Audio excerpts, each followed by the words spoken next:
Viewer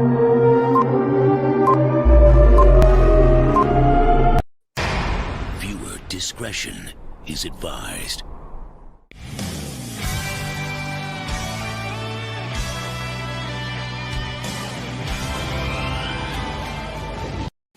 Hello there, everyone. Welcome back to Geeking Out. I'm yours truly, Dante Fox here with the boys, Don Prime, Man of Hot Collectibles, Dante, and Aries from 6 Skill Cantina. What's going on? What is up, y'all? Folks? And I know you guys already had your freaking stream yesterday. We missed you last night. It would be great to have 5 on there. I couldn't do it, man. Like I said, man, while the stream was happening, I'll be freaking driving to work. So that was not going to happen as much as I wanted to. Look, I thought I was going to wake up this morning and have Bespin Han. I was having dreams after that Ahsoka. Well, I'll say this much: anything is possible at this point, and it's getting a bit crazy because the whole idea that they dropped a DX towards Ahsoka. Out of all the characters, like there were talks that there was going to be a DX coming out, and it ended up being Ahsoka. You know. And then there's people out there that got mad about the fact that it was a Star Wars DX and not the DX everybody wanted, which was the DC DX. Mm-hmm. Crazy. The DC DX, the one that everybody wants is the damn Joker 3.0. The Joker 3.0. Everybody's mad. Like, where's my Joker? They can still come out with more DXs. Yeah, but just like your meme said, you fell for another YouTube rumor again. Yeah, that was a good one. You know what's funny though? People are blaming me for that. Blaming me for that rumor. What do you mean? I don't think anybody here has ever said specifically there's a Joker coming out. We've said that's what we hear, but I don't, you know. Yeah. I like to talk about rumors. I didn't say I reported it. Hey, I'll admit it. If I started that rumor, then yes. I want that rumor to happen. I'm sorry. I want that rumor, like the Bespin Han. I want that. Hell, I've been spreading the the diecast Mark 1 rumor for the 600 MMS. It might not happen because I was told a while back that the MMS 500 was supposed to be the diecast one. But but it made it to the Mark 7. So anything is possible for the MMS 600 as far as diecast Iron Mans. You know, they got the whole fleet of house party protocols. Yeah, I mean, honestly, if they did something, they would probably have to do something like insane, like the deep sea suit from the house protocol that they haven't even done yet. Wait, the deep sea suit? That's the one where it's basically a super heavy shell, and then around his hands, he only has the fingers available. He doesn't actually have the whole hand. You know, it's like a pressure suit. Wow. I know King Arts has done it in the 1/9 scale. That's funny. That's crazy. Wow. Because that would be something. I think Iron Man's the one for 600. Of course it's going to be Iron Man, but everybody wants the diecast Mark 1, and everybody's been rumoring it to being the diecast Mark 1 for the MMS 600. I'm hoping, if it's not the diecast Mark 1, I'm hoping for the spacesuit one. I really like the spacesuit one. That one came out Star Boost. That's the only one that came out as plastic. At the moment. So I would like a diecast version of that suit. Yeah, that's actually probably the one out of the house party protocol that deserves a diecast. It's legit. It looks like the perfect combination between a NASA spacesuit and an Iron Man suit. Okay, Dante, what you were trying to say? No. Man, that Ahsoka was a bomb. I mean, it was a really good surprise, right? But yeah, I heard so many people like complaining about the DX. You know, why is this a DX? DX should have more accessories. DX should be like a more unique, a second health sculpt. I mean, really? I just Okay, so for DX, yes, I mean you expect to have like a bunch of other things, right? Like maybe a secondary head sculpt and all those things, and we spoke about this in the live stream yesterday. Hmm. But for this one in particular, I mean, really, you don't need another head sculpt. Just the rolling system, I think, is fine. Maybe extra accessories as far as the another diorama piece or something like that. But other than that, I mean, I think for the price, it is it is okay. It is not like you getting less for more money. You know what I'm saying? Like I think you're getting for $215. I think it is. I think you're getting what for the price. You're getting what you should expect for that figure. Yeah. I think we're getting used to a different trend by Hot Toys on how they approach DX figures, and you're right, Dante. We were talking about it, yesterday, and we brought up also the Solo Mall as a DX, but at the end of the day, when you What's no, go funny ahead. is that the Solo Mall, I felt compared to this, is the more laziest one compared to the Ahsoka Tano. At least they put a lot more work on this one. I know the legs are beautiful on the DX Mall, the DX Solo Mall, which is fine, and also it makes sense they couldn't do much with it because he only had like 10 seconds on screen, you know. Well, the tailoring on I was looking this morning because I got them both, and I was looking at the tailoring on the Solo Mall compared to the DX16 that I have. And I tell you what, I mean, they did an awesome job with that material and with the tailoring on the Solo Mall.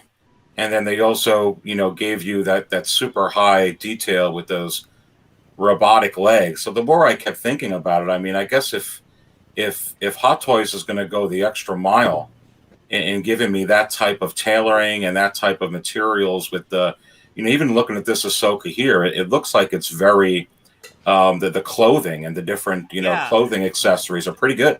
Yeah, the one thing I noticed is that that cloak is all wired up. Yeah, From the actual, let me see. Let me go to a nice. There you go. You see that? All it almost looks like a around. step up. Yeah. Yeah. So maybe that's the way they're going with DXs. Well, possibly the clothing, maybe, but I honestly would like them to take their hand on what they could work on with the lightsabers. I want the next level of light up lightsabers, man, because I think that's one way to introduce that through the DX line for these certain Jedi characters that get these brand new lightsabers. That's what I want. I want the brand new evolution of lightsabers for light ups, because all people are doing are skipping out on using that lightsaber arm, and they're putting on the damn and they're just making custom builds from or buying them from the people. Right, and just one point. So like normally DX figures are unique as far as articulation. I mean, if you think about it, I don't recall having a DX that is really weak in articulation. So I'm thinking that because of this is a DX version, I think that the body itself might be a bit better as far as posing this figure. I mean, you can see they were able to pull really nice poses. Again, when you get the figure in hand, you will be able to tell whether it's worth the price or not. But as far as I can see, I mean, detail wise, I mean, you can see the outfit, all those little details on the belt, the feet, I think it is, the price is right. And I think it comes with the correct amount of accessories, no more, no less. I would have won another base, like maybe a regular base and the diorama base, just to complement. That's another thing. People, wait, Nate, your mic is lower than everyone else. Okay, so let me see. Actually, let me. I mean, we always want more, right? We always want more, and I mean, I even heard some people saying they wanted more with the Beskar Deluxe Mando, and I was like, well, that would be great, but I don't know how much more exactly you could get. But you bring up a good point, Nate, about the lightsabers, but you have to wonder about ingredients, and ingredients meaning how much from a material perspective would it increase their costs to have the light up sabers without the batteries? I wouldn't mind. Okay, Rod, let me know if my volume is good, and thank you for letting me know about the volume. How about now? Who's listening to me? I heard my voice out there. That was me. Sorry. Okay, cool. But okay, so I've said this before. I wouldn't mind Hot Toys like whatever we spend money, whatever price tag we spend on Star Wars figures, especially Jedi's, I wouldn't mind them for the lightsabers. Drop that extra $100 in there. Just Yeah, drop the bro, extra- but people are complaining already, like the Bo-Katan, like it's too much. We're already complaining about the price tag. Yep. But we're really gonna complain We're there, and I think already- they're worried about it, man. Come on. Newsflash, we're already complaining. We're Yeah, already complaining. Yeah, if you think $100 is bad, if you try to, get those, send those someone to make the CCFL sabers for you, well, you got to send them your hilts, and then when it's all said and done, you're still at 130, 140 for two of them. So it's still cheaper to spend the $100 to get them done by Hottoys rather than having to get them custom after the fact. Yeah, maybe they can give you a version that has that, and then for the people that just don't care about the light up function, give it to them at the regular price. So that can be an option. Honestly, I don't know why they're not doing this, and I wish they would do this now. Have some accessory packs for some of these figures that they come out with. Where I think they did do a test run like that, and that was the Mark 50. And that thing has now that thing is still sitting in most places, and that's what I'm saying is that the Mark 50 and the Mark 50 accessories are going to be like the last bastion of Hot Toys. In the post-apocalyptic world where humanity is gone and we have robots running around with Big Jagger and stuff. And that's the only thing that's going to survive is the Mark 50s and the Mark 50 accessory pack. That's what's going to happen. Yeah, I don't know. I mean, I think it. Yeah, I mean, they could certainly do it. It's just how much does that increase the price? I mean, yeah, interesting. But man, that looks sweet. No, it does. I just feel that I think I understand why people are. Oh my God, that's bring it back. Okay, I understand why people are aggravated. The fact that this is a freaking DX, which I think someone said. Someone was asking. Okay, yeah, Dean. Dean was asking, what is the DX number of it? Does anyone know what? It's 20 and 21. There's two versions of it. It's 2021. So, okay, so... It's probably 21. I mean, I don't get the whole DX thing. Why to be upset? Like Dante was saying. I mean, this is still like... It's cheaper than frickin' the Beskar Mando Deluxe, or it's the same price. I think it's just a label. They can call it whatever you want to call it. Yeah. Well, that's the thing. They don't like the label pretending to this figure because the pretending part. The pretend. It's pretty much this is to them. This is just a pretender piece. I think it's because of all the different materials and a lot of the extra wiring it looks like it has, and I think just like that Solo Maul. If you really compare the Solo Maul to the Phantom Menace Maul, I know. I don't know if you guys got them both, but there's a little bit more intricate. The Solo Maul. Yeah, but there's one key aspect that everybody, when they're complaining, seems to forget about it. This is a Rosario Dawson head sculpt. You have to pay for the licensing. It's not like Clone Wars Ahsoka where it's based off a comic, which is based off the voice actor, and they have liberties. This is Rosario Dawson in her makeup. So that's probably part of the reason why they're saying it's the DX line. It's Rosario Dawson, not the comic version. This is her in her full makeup. And speaking of Rosario, she came out and said that she actually enjoyed the actual head sculpt. She was actually impressed by the head sculpt. Wow, she should tell Harrison Ford that. That'd be awesome. Wait, here's the thing, though. Here's the thing. People are saying that the reason why we haven't gotten the Bespin Han is either one, Harrison Ford has not said yes to the figure, or two, it's because like Donna has been telling us for the past few streams, Howard is not a fan of Harrison Ford after what he did to the figure, his Hot Toy figure on live television. Well, who would be? It's a lot about respect, right? I'm sure Howard's a lot about respect, and maybe doesn't get the whole Harrison Ford kidding and the American humor, right? The American humor, yes. Yeah, but. But either way, I'm happy that we got this figure.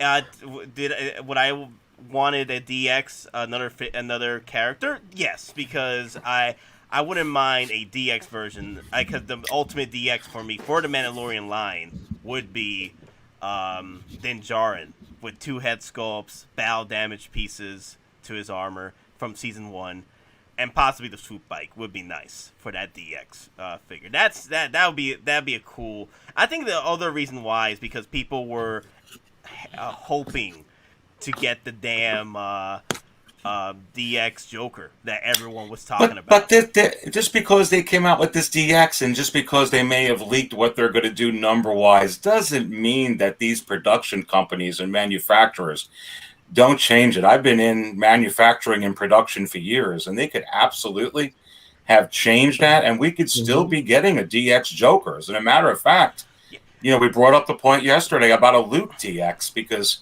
he would basically have a base and standing the same way as that Grogu when she's holding Grogu. Well, I don't see a DX Luke. I do see a DX Bespin Luke again. That could happen. Well, again. let me tell you why, Nate. I was talking about the DX Luke, so hear me out on this because they're probably going to give us the same old head sculpt at this point because they haven't had time to work on it. And if they do give us a new head sculpt, then you're all of a sudden you're going to have people trying to compare it to the Snowspeeder pilot Luke. It could hurt it, even though I know that that's a niche figure. But if they gave us the rolling eye features in that deluxe Luke, all of a sudden you can do a lot more with that head sculpt being able to move the eyes and get some different turns where it looks more like Mark Hamill. So I think it's possible that they might throw this at us and have changed some things. Okay, I'll give before we continue. Lane, obviously Lane Kramer and Dean have a few questions. Okay, hey, a secondary market question for after Ahsoka talk. What has been market selling pricing for the Praetorian Guard sequel figures? I'm considering getting one ST shelf. I have. Okay, don't they run for like 400? Yeah, they're actually one of the few sequel figures that actually is gained in value and is actually sought after. Yeah, they run for 400 a pop, from what I remember. And if you can find a deal, that's like 350. So, yeah, Kramer, good luck with that. That's one of the figures that I'm not looking forward to either getting because the thing is like, all right, I already got my World Guards. I don't need to get anything else. Because those are not some nice figures. Not gonna lie, those guards are pretty nice. I worked a ton on them this morning. I'll have information on that coming out in the video on Monday. There's some interesting things happening with both the double blade and the heavy blade. Yeah, and the different figures, right? The different versions. Well, they're different versions. I mean, I think with them and what you're seeing with certain sequel figures right now, we talked about it on the stream last week as well. You're seeing the Praetorian Guards rise right now. You're seeing Kylo. There's some interesting things happening with the Last Jedi Kylo. He just entered the $400 tier range this weekend, so he broke into that now. The Last Jedi Rey continues to sell in the 400, so I'm seeing a lot of Last Jedi figures. Even Loot Crate, last one I looked at, $337, keeps going in the 300. So those figures there, unlike the Troopers, though, the Troopers are going down. The only one that's still level, sells around 225 to 245 is the Sith Trooper. That's kind of staying the same. But you're seeing the Praetorian Guards, everything from Last Jedi, except for Hobo Luke, Hobo Luke. go up. Now, Dean Winston wants to see what happened. You want to see what happened? Here's a video. Here's a video of what happened to Harrison right there. Look what's gonna happen.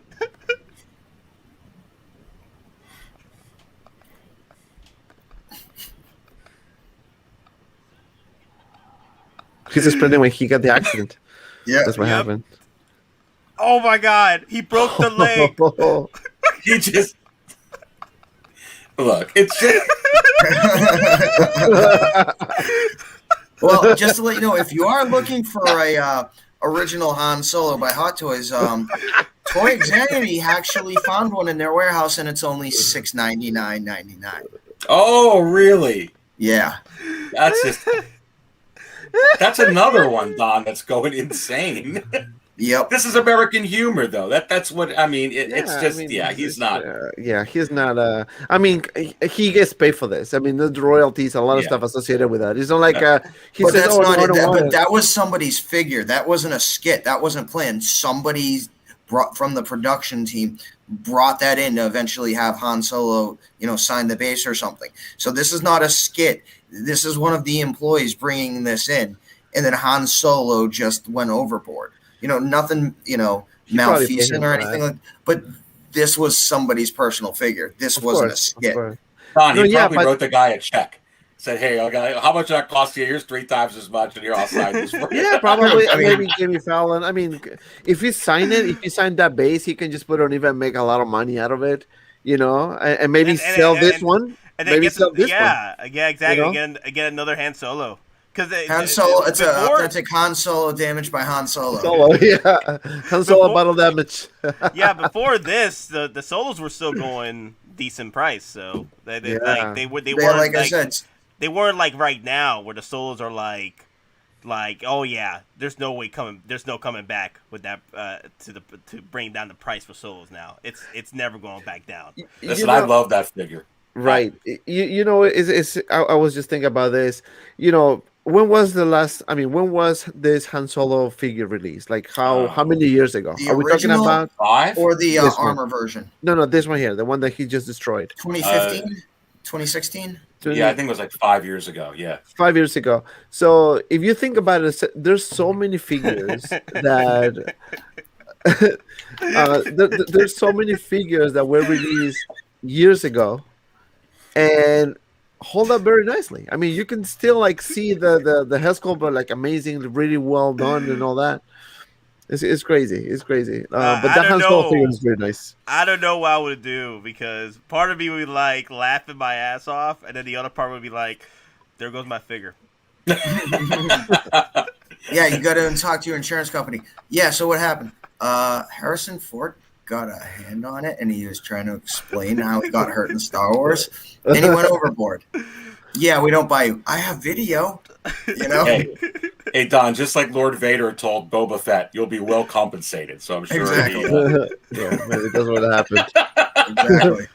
When they have Which Harrison leads into Lobot because that's right around that scene where he's coming. They asked And Harrison- I see the DX Luke Mandalorian happening first before we get the Lobot, okay? And I still don't think we're gonna get a DX Luke because they're not gonna throw DXs like freaking like free lottery tickets. Like They're not gonna Grogu's? do that.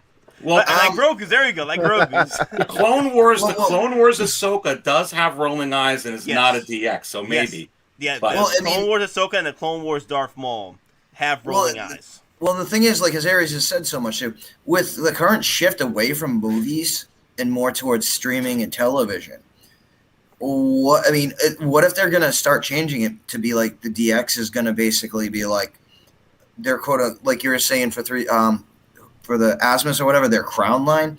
So what if they're basically gonna turn DX into its own version? Doesn't matter if it's TV or movies, and then you're gonna have your standard versions, but basically, if you want all the accessories and stuff, you got to get a DX. They got changed So- to times. Right. I mean, the times are different. Yeah, and they can easily also do like a premium line. We have the DX and then we have the premium, like something bigger. Maybe that one has all the stuff. I mean, who knows? At this point, anything can happen.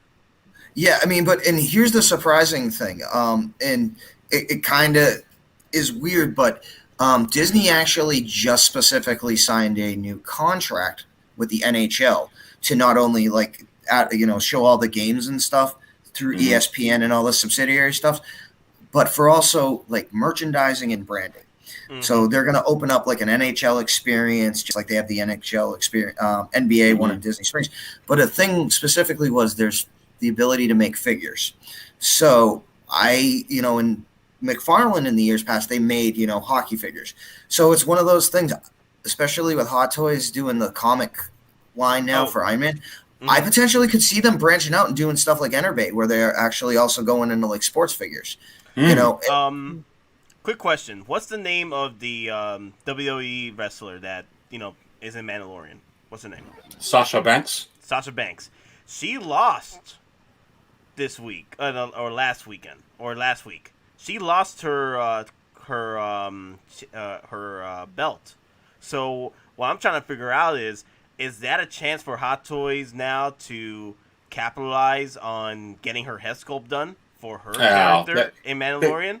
I mean, First of all, they don't use the name Sasha Banks in the in Disney, and we talked about it yesterday. Like Hasbro already has whatever the actress's name, not Sasha Banks, but I forgot her name. Maybe someone in the chat knows. I understand that, but the thing is, there's still an issue with WWE likeness. I think they would have signed that in the contracts for sure. Disney. Yeah, well, apparently, and someone said it in the stream last night, before she even signed with WWE, apparently her and her agent or whatever, they registered her actual legal name as a complete private entity, and that she kind of locked in her own merch likeness rights, because it's actually what she did was ingenious. Now, her stage name is, Sasha Banks. That's not her legal name. Yeah. So Sasha Banks in itself is a fictitious entity.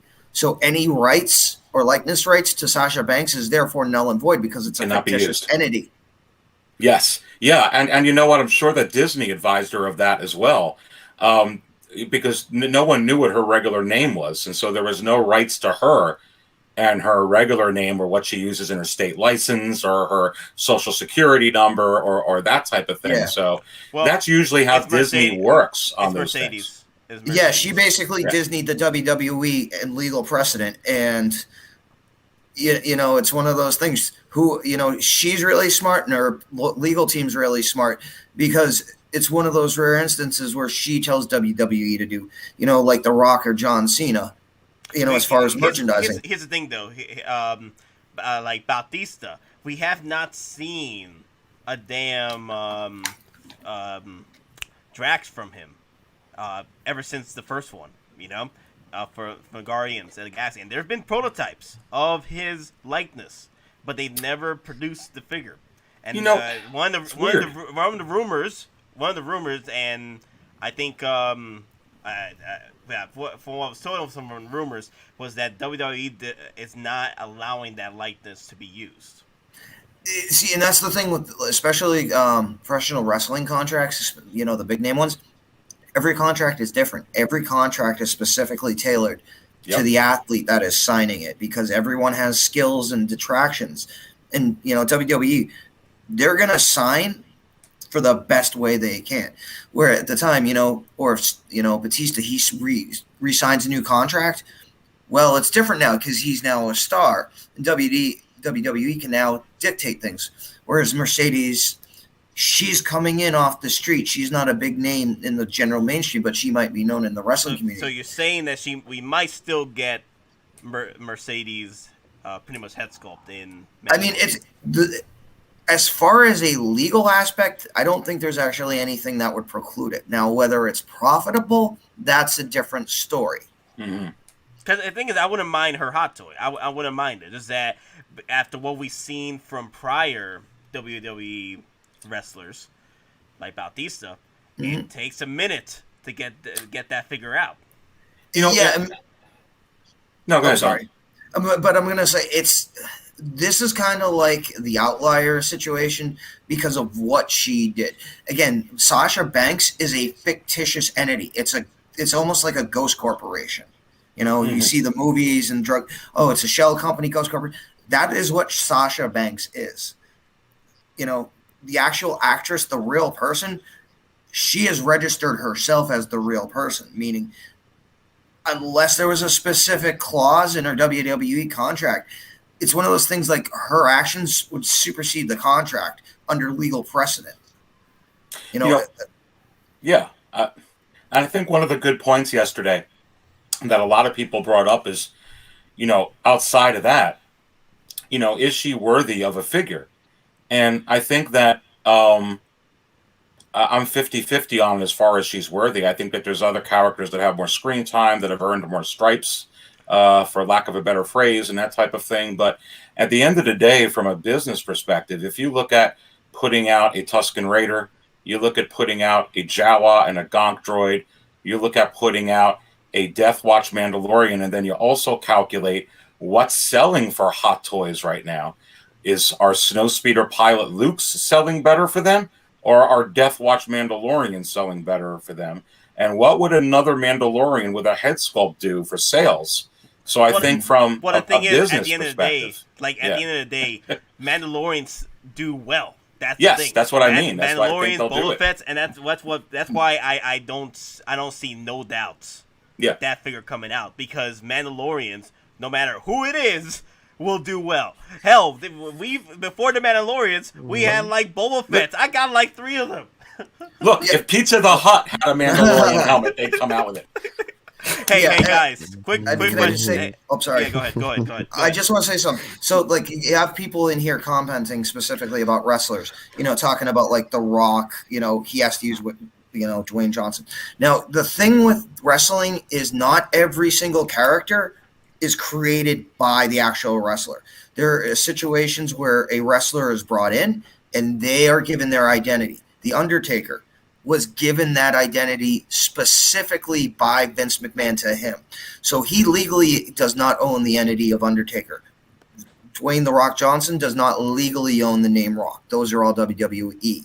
Whereas, again, in contrast to Sasha Banks is licensed by WWE, but it's not a WWE entity because they did not come up with it. So there's a big distinction, in wrestling, whereas whether the character is given to you or you're signed with your character already established by your own actions. So that's a big distinction. Quick thing, guys. There's a big question here, and I'm going to lay it down for y'all. Negan is asking an off-topic question. But how do you balance your collection with what your spouse may think of the hobby? Okay, I'm out. So it doesn't pertain to me. It doesn't pertain to me. It does not pertain to me. So I leave it to you guys. My ex has been gone for 5 years, so I have no issues. How do you know this? Well, in my case, What say you, Dante? Wait, Dante, you getting spied on? Dante, blink twice if you getting spied on. I don't have an issue with that. I've been collecting for so many years, so a bit of an issue because it's spending like 250, 300 figure. You it's like how much money. We lost him, guys. Yeah. The wife found out. So Quick, send a I'm search still team alive, out for so his body. I can vouch for that. Oh,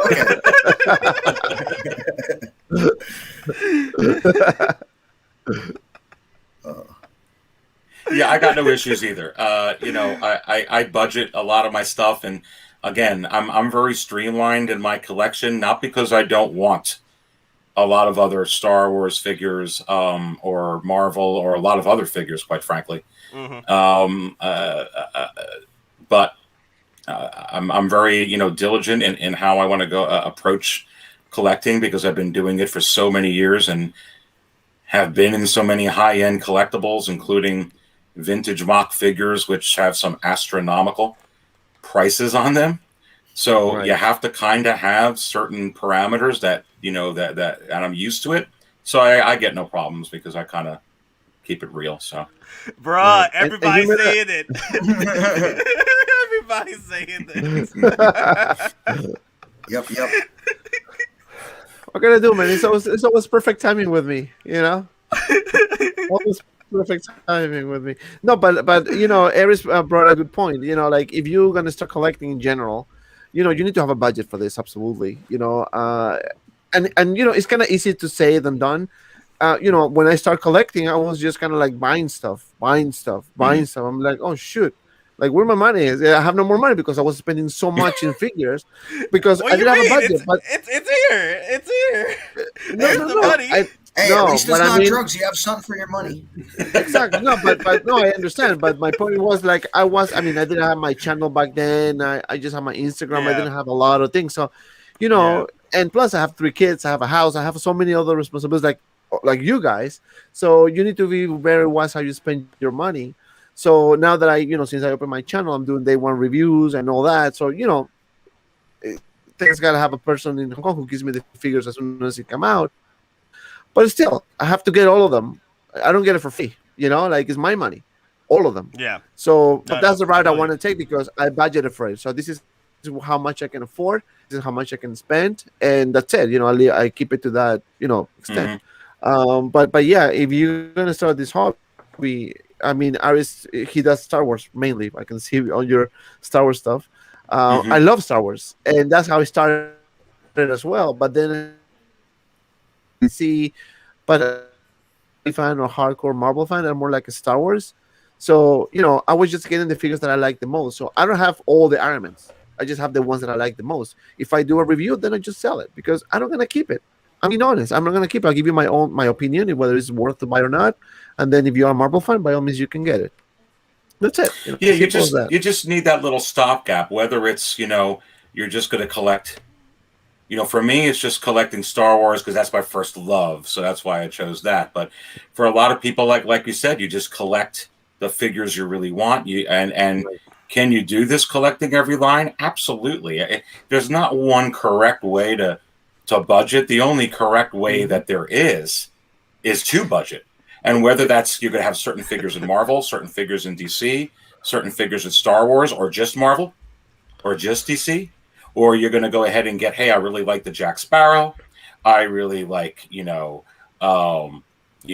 Christian Bale Batman, and I really want all the Iron Mans, and I just want Luke. Whatever way you're going to do it, there's no like wrong or right way, but you do need some kind of budget. You need a stopgate, so you don't Exactly lose it. The only advice I have is stay away from troop building. It gets addictive. Oh, that's hard. It gets. I mean, you addictive. can.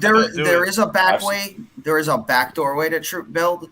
It's kind of my version. I love stormtroopers, but I'm not gonna I'm not gonna collect 6 different versions of the same figure, even though it's different versions of stormtrooper. But basically, it's like if think of it, they're in the garrison.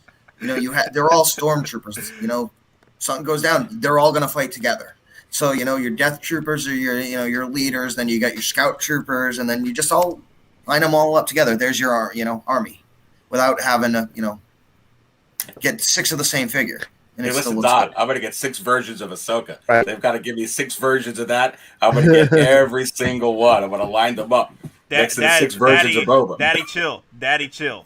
But as since we're talking about Ahsoka, okay, guys. All right. So the regular version for Ahsoka for the film with Rosario Dawson, that's a 286. The Ahsoka Tano from the actual Clone Wars, her very first figure, is 250. So that's pretty much kind of like the price range. If you're looking to get the deluxe version, then that's the extra $20. Yeah, it's $315 versus $285. Yeah, $285. So that's on you. You want to get the deluxe, Right. and honestly, the deluxe doesn't really pack a lot of punch. It's reusing a damn Yoda base. It just has backdrops, which is fine. If you take photography, yeah, the backdrops are freaking awesome. And then your army of Grogus, of course. Yeah, but that Grogu, Nate, that Grogu has some articulation that's different than the other ones. Okay, Like the arms move and the hands.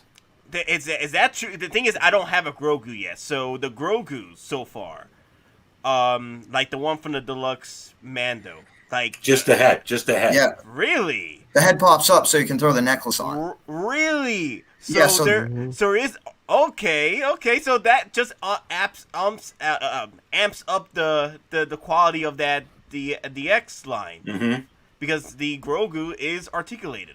That's pretty so- cool. I didn't so- even think about that. Yeah, so this body will probably come with Mando Luke, and you might get a different head sculpt. So basically, you're going to end up getting like 6 to 8 different head sculpts of Grogu in 2 different bodies. You get your standard body that came with the the Beskar Mando, but then you get the articulated one that will probably come with Ahsoka and Luke. And maybe, that version will come with, DX Mando, but it'll come with like 2 or 3 different head sculpts, especially like the crying, or the emulating where he's touching his face at the end.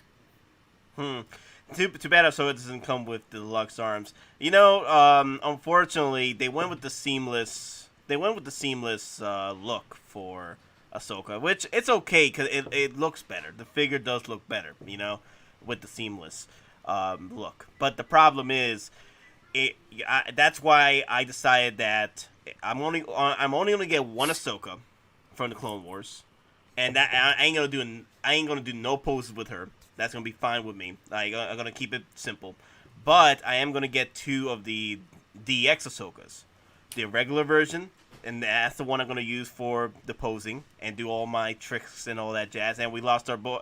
Damn! Why did we bring up the question about the family, man? The wife found out, man. She pulled the plug, baby. You know what? He's not buying the service. Pay an extra $5 to have the receipt match what you told your wife said. Okay, who brought up this question? It was Negan, right? Negan, look what you done, Negan. Look what you done. For shame. Okay. Oh, look, he's back. Sorry, Dante, you back? I have to Dante. switch my networks. No, Yeah, I we wanted to lost show you you there. I wanted to show you Grogu. I don't know if you can Oh, see. Grogu, let me put him up. Let me put him up. Hold on, let me see if I can focus this thing here. Oh wait, so the Grogu does articulate. Just From the head the- So on this one, no, this one is only the head, right? It's only the head. Okay. Oh, so he just. Oh. But the other one, I think the arm you can articulate it on the one with Ahsoka. So. Wow. That's pretty see some cool. toes? Wow, I don't have the Deluxe Mando yet, so I have it on order, so I'm waiting. I have it in a box, which I haven't opened. And no, that's cool, man. No, I love it. That looks so cute. Yeah, and those ones are going for like 120 to 150 in some places. Just the Grogu. Yeah. Well, we've talked about this before. People, these figures aren't in stock yet over here. It's only small little batches are going out. With what's going on in the harbor, and also what's going on with the Evergreen boat. Just kidding. The Evergreen boat has nothing to do with the Hottoys, maybe. But Well, not in the U.S. Not in the U.S. But yeah, the DX Mando, people are just buying them up for crazy prices on eBay just to get it. Crazy. Still crazy. I was looking at it today. I mean, $400 or $500. It's crazy. OG Mando, right? No. Well, that one is going up. I was looking at that one's almost at 370 again. I think it actually did hit 370, and I updated the chart, but that one continues to move up. But no, the Dante, the regular Beskar Mandalorian is selling for $400 to $550 on eBay all the time. Damn. Yeah, I warned about that.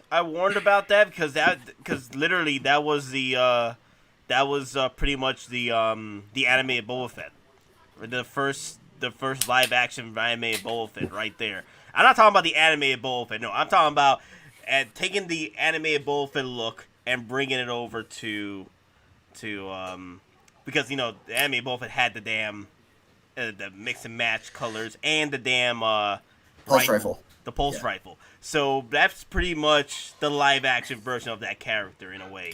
Reimagined. But the thing is, Nate, this isn't. You can go pre-order it at Sideshow, the deluxe or non-deluxe. I just got mine 2 days ago, which is in a box from my comic shop. They're getting their batches, so I would urge people to just have the patience. And there's no reason to spend. I mean, it's not even on wait list, and it's. They made so many of these. Oh, yeah. Have the patience for the deluxe. What I'm talking about is the original, the OG man. Oh, the OG. That's the yeah, one that's I'm talking going up. about. Yeah. That's what I'm talking about. Okay. I told people, don't skip on that figure. Well, remember, it went down. It went up and went down again, and now it's going back up. Which is what we thought it was going to do. Well, the thing is, even if it goes down, depending on how far down. If it goes down to the point where it's retail, do it. No, it never did that. It would never go do that again. You know, there's dips. There's dips. You know, because sometimes there's these deals on eBay that pop up, or you find a deal on Facebook. And I recommend finding deals on Facebook faster. You find a deal on Facebook faster than you find one on eBay. But going back to Ahsoka, yes, she does have the rolling eyes. You know, she does have those eyes that the Ahsoka from the DX has, and. For a moment, I thought that Hottoys was beginning to take this opportunity to move that DX feature for the rolling eyes and moving it to the regular line figures, depending on which figure, of course. But I thought they were going to do something different with DX to sell that line of pretty much, you know, that exceptional line of work there. Oh wait, he's back again? Okay, put him back. Cool, he's back. My internet is horrible today, man. I don't know what's going on. It's Saturday. Saturday is weird. This is my first stream doing it on Saturday, so it's weird. I think it's the first stream. I can't remember. But either way, like, if you had to choose between the Ahsoka, because you're getting a lot more, even with the regular version of the Rosario Dawson Ahsoka, you're getting a lot more with that figure versus this one. I tell you what, Nate, I brought it up yesterday, and I'm actually more pumped up about this Clone Wars version because they're giving me the Mandalorian version because I like the character. I think it's the same effect as what's going on with the Anakins or the Short Troopers or some Boba Fett's or whatnot or this or that. I mean, for me, I'm so excited about this Rosario Dawson head sculpt and this Mandalorian version that I'm more pumped up now to get the younger version. And I'm like, let's get them both in the display, baby. Let's go. So, I mean, if you're a big fan of Ahsoka, I think that may be the case. I mean, I know that some are going to cancel because, yeah, and especially, but people going to do the same thing like they did with the Cody. They sold Rex and they're like, oh, I'd rather get Rex. Cancel the Cody, go for the Rex. And they're probably going to do the same thing here. Cancel the Clone Wars Ahsoka because the thing is, there's people that did pre-order Ahsoka that has no connection to that figure or connection to the show because they never watched the show. So they watch the Mandalorian. They watched the Mandalorian show, and that was their first introduction to Ahsoka. So that's the figure they're getting. You know, that Rosario Dawson figure. I mean, I'll just tell you this. If I had to choose between one or the other, I'm actually going to go with the Clone Wars ones because she displays better with more people. Whereas the Rosario Mando version, you're kind of limited that because it's older. Yeah. You can only put her with Mando going forward. She's going to look out of place next to Rex unless he shows up one way or another. You know, for now. Or you put him next to Anakin. That's going to look completely weird. Yeah. You know what? Well, you can always do some fantasy ending or fantasy scene. True. Headcanon stuff. Where you have Luke Skywalker meeting Rosario Dawson's Ahsoka, like, you know, either that meetup where it's, you know. Now let me ask you a question. Blah, blah, blah. How many people, or potentially they'll get both and make an amalgamation figure, basically make an Ultimate Ahsoka? Like move this head sculpt on the Rosario. Yeah, or whatever body is better than what, you know, out of the two, whatever body you like, because we still haven't figured out because of the coverings on the Mando Ahsoka if it's a seamless join or not, because of, again, her straps are covering that area, so it could be a joint. But I mean, you take whatever body you think is better, whatever head sculpt, and then the accessories should fit. Lightsabers are going to be the same. You know, I definitely could see people doing that. I was thinking about it. Okay. Yep. See, I'm already getting 3, but now I'm getting more. You know, the only issue I had with Hottoys is that I think Hottoys should have waited just a bit, but it makes sense why they had to drop the Rosario Dawson, and they probably were planning to drop that one a little later, maybe after the Ahsoka first started getting shipped out, because what happened with Mandalorian is getting pushed back to 2022.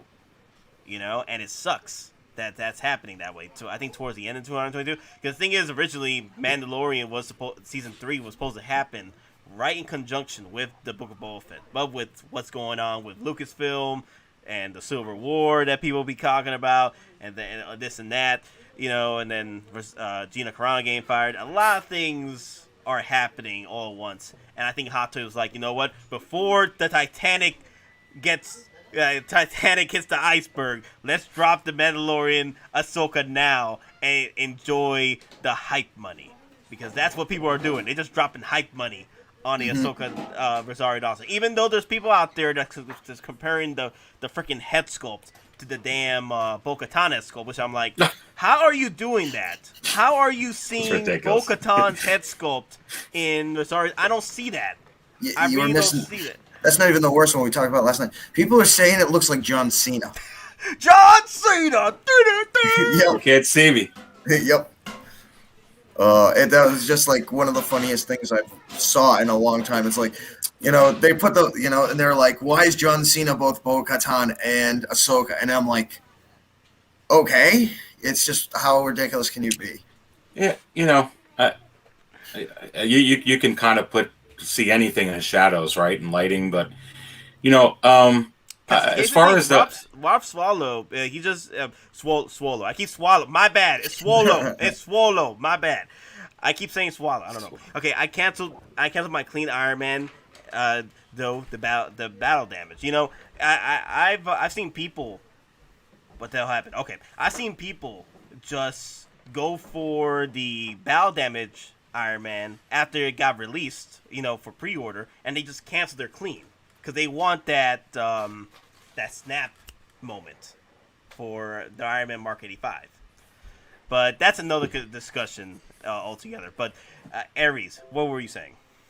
I'm not too sure because I hear what you were saying about it being delayed, and here's the thing: I had conflicting reports even when I was watching the finale of season 2 of The Mandalorian. So a lot of doing a lot of internet searches and watching a lot of channels to try and get information about hey, what's going on, what's delayed. I was watching everything from this channel to John Campea to this one to that one. And I found some news articles where they actually had Dave Filoni and I guess Disney spokesperson quoted saying that they were not going to, at that point, after the ending, concurrently air the Book of Boba Fett with season 3 of The Mandalorian, that they were going to let the Book of Boba Fett start in December, and that would probably go through, I guess, January or whatever. And then afterwards, then they would go ahead and give us the season 3 of The Mandalorian, and perhaps maybe at a different time. Now, I don't know if the Gina Carano situation delayed it more, but I think it was, from what I was gathering, delayed. They weren't coming out with it anyway until 2022, and I think that is why you're hearing the rumors that they have, Timothy Oliphant in the Book of Boba Fett, that they have Pedro Pascal in the Book of Boba Fett, that they may have Katie Sackhoff in the Book of Boba Fett, so that they can kind of use it as a segue to kind of set up, hey, when The Mandalorian comes out later this year, be pumped up about it. Here's what you're in for. So I'm not sure how much it really was delayed, because they already were doing this. Well, it's being delayed just enough to where they had to change up a lot of different shows as well, because Gina Carano was in the forefront of those shows. She was even involved in the Book of Boba Fett. But here's another thing. Now, people are saying that there was a lot of hate for the Bo-Katan head sculpt as well. And I'm here, and I was also here which is fine. You can hate on that head sculpt all you want. My problem was they were comparing that head sculpt to the Rosario Dawson head sculpt. Like, it was the same. They just grabbed that head sculpt and just colored it orange, and that's what people were saying. I was seeing posts like that all the time. I was like, why do you see that? I understand you want to hate on the Bo-Katan, but there were people literally just comparing that head sculpt to the Rosario Dawson. The Rosario Dawson head sculpt, it looks like Rosario Dawson. It might need some work, some tweaks here and there, but there's still time. It's a prototype. So I mean, and unfortunately, with Rosario Dawson, she has a specific group of detractors almost like very similar to Gina. So there's a lot of that going on, specifically to who she is, and allegation. I won't get into anything, but she's in the same kind of group as Gina, whereas there's groups of people who want nothing more than to see her fall, crash and burn. No, that is true too. Okay, so Jonathan is saying, imagine what additional character we want when the Book of Boba Fett is released. Well, from what I can tell, okay, so Boba Fett, he's pretty much the top dog now at Tatooine. Okay, so there's probably gonna be figures for him for that series. There's probably gonna be a figure either they wait on Fennec Chan, or they release Fennec Chan during the Book of Boba Fett, which we might see Fennec Chan come out a little earlier than that. But then I would definitely like to see some of his boys come back. Timothy Olyphant, Cobb Vanth. I want to see the bounty hunter gang come back. He's recruiting the boys again. Maybe Cad Bane popping out of nowhere. You know. Yeah, I mean, it's a perfect opportunity to kind of mix in with some Clone Wars and mix in with some OT as well. I mean, you can mix in with everything. I mean, I could see Cad Bane. I could certainly see Bosk. I mean, Sideshow did a great job with that figure. You can see Danger. IG-88, they already have the mechanics to IG-11. Well, I was just going to tell you, though. I mean, again, I don't know, like you were saying, no one is actually dead in Star Wars. Again, according to canon, IG-88, all versions of him, because he had a hive mind, were destroyed. But I was going to say, I could potentially see IG-11 having the quote-unquote save hive mind protocol, and then we do see IG-11 back, but it's IG-11A. And he's working with Boba Fett because Boba's going to say at one point he was in the guild himself. So that, the Bounty Hunter Guild might come back in one form with Boba. Now, here's the thing. Main Cameron is like, Cad Bane is dead, killed by Boba and CW. That's true. That was only in a deleted scene. That was a deleted scene. But here's the thing, though. As Luke Skywalker once said, even though I'm not a big fan of the movie, no one's ever really gone. Exactly. No one's ever really gone. Is it possible? Because that would also explain in canon why Boba still has the dent in his helmet where he got it in the first place. But that was never shown, so that dent's reason's not canon. Mm-hmm. Let's see, Dante, you back? Nope. I think he was frozen. Yeah, I think he was frozen there. No. Yeah, his wife put him in fear. Yeah, I think they can do a lot on the Book of Boba Fett. I think you're going to see a lot of his gang. I think you're going to see probably some surprises, right? And I think you're going to, I mean, who knows? I mean, would Ahsoka be? Would they put Rosario Dawson in that Book of Boba Fett? I mean, try and get that series a little play as well. I mean, they're going to bring Thrawn in with that. Probably Ezra. Who knows? Who else? I think they hired the kid. I think they hired Ezra already. The kid from Aladdin is going to be playing. Yeah. Well, those are rumors actually, but but you know how the rumors work. Like usually when Disney got their rumors going for a certain actor or actresses, it's being talked about. So. Okay. Yeah, I mean. So yeah, guys. Sorry. I think I'm gonna have to. Yeah, I think I'm gonna have to leave because I've been kind of like staring at you guys, but I can't hear anything. It's like coming back and forth. I've been refreshing, so I'm not sure what's going on. I think I'm gonna get kicked out anytime soon as well. I think. No. Okay. It's all good, man. We'll see what we can do. If you're available tomorrow, we'll be streaming tomorrow as well. So. I'll try for tomorrow. Sorry guys. Thank you everyone for watching. Please don't forget to liking this video helps a lot. So have a good night everyone. Likes help. Take it easy. Take it easy, Dante. Thanks guys. With you, buddy. Sorry. That's fine. Okay. It's okay, man. Hey, communications disruption can only mean one thing. Invasion. Invasion. Uh-oh. The wife, he said it's time to go. Stop playing with him. Not even. The wife had to. No, true story though. Like, I think the hot toy talk about the prices got him. But no, true story though. It's the internet. It sometimes just gets wrecked. Yeah, it's unfortunate, but yeah. I'm actually surprised. We're at 62 people. That's pretty cool on a Saturday. Let's go, man. Yeah, Yep. let's get it rolling. Yeah, people, get the likes up, get them up, baby. But yeah, Hit guys. that like button. As far as Ahsoka is concerned, I am getting both because I like my evolution of characters. Me too. That. I've always loved that. I mean, as far as which one I like better, I really can't tell you because I absolutely adore this Clone Wars version. And to Don's point, you can, at this moment, kind of pose her with more characters, realistically, and with characters that are coming out. But at the end of the day, I also look at that Rosario Dawson one the same way I look at that Tamora Morrison figure and that worn out Boba Fett. Just the epicness of what Jon Favreau and Dave Filoni did. So, I wasn't even thinking about until Don mentioned it. I was like, oh, yeah, what am I going to pose this Rosario Dawson one with, when you brought it up? But I'm just so pumped up with that one. So for me, I'm going to get them both because I like having the younger version and I like having the older version of the character. And I'm really looking forward to they're going to give you another version with the Ahsoka series for sure.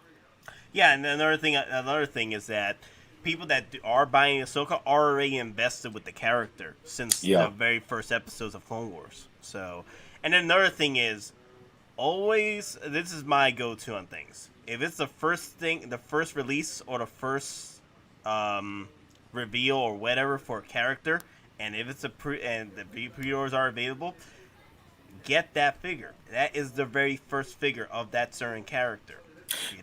Yeah, and you bring up a good point. We're, I think we were talking about it last night, and Don, I think you and I were evolving this conversation as it was going. But you have to think that Hottoys now, they have their board, they have their advisors.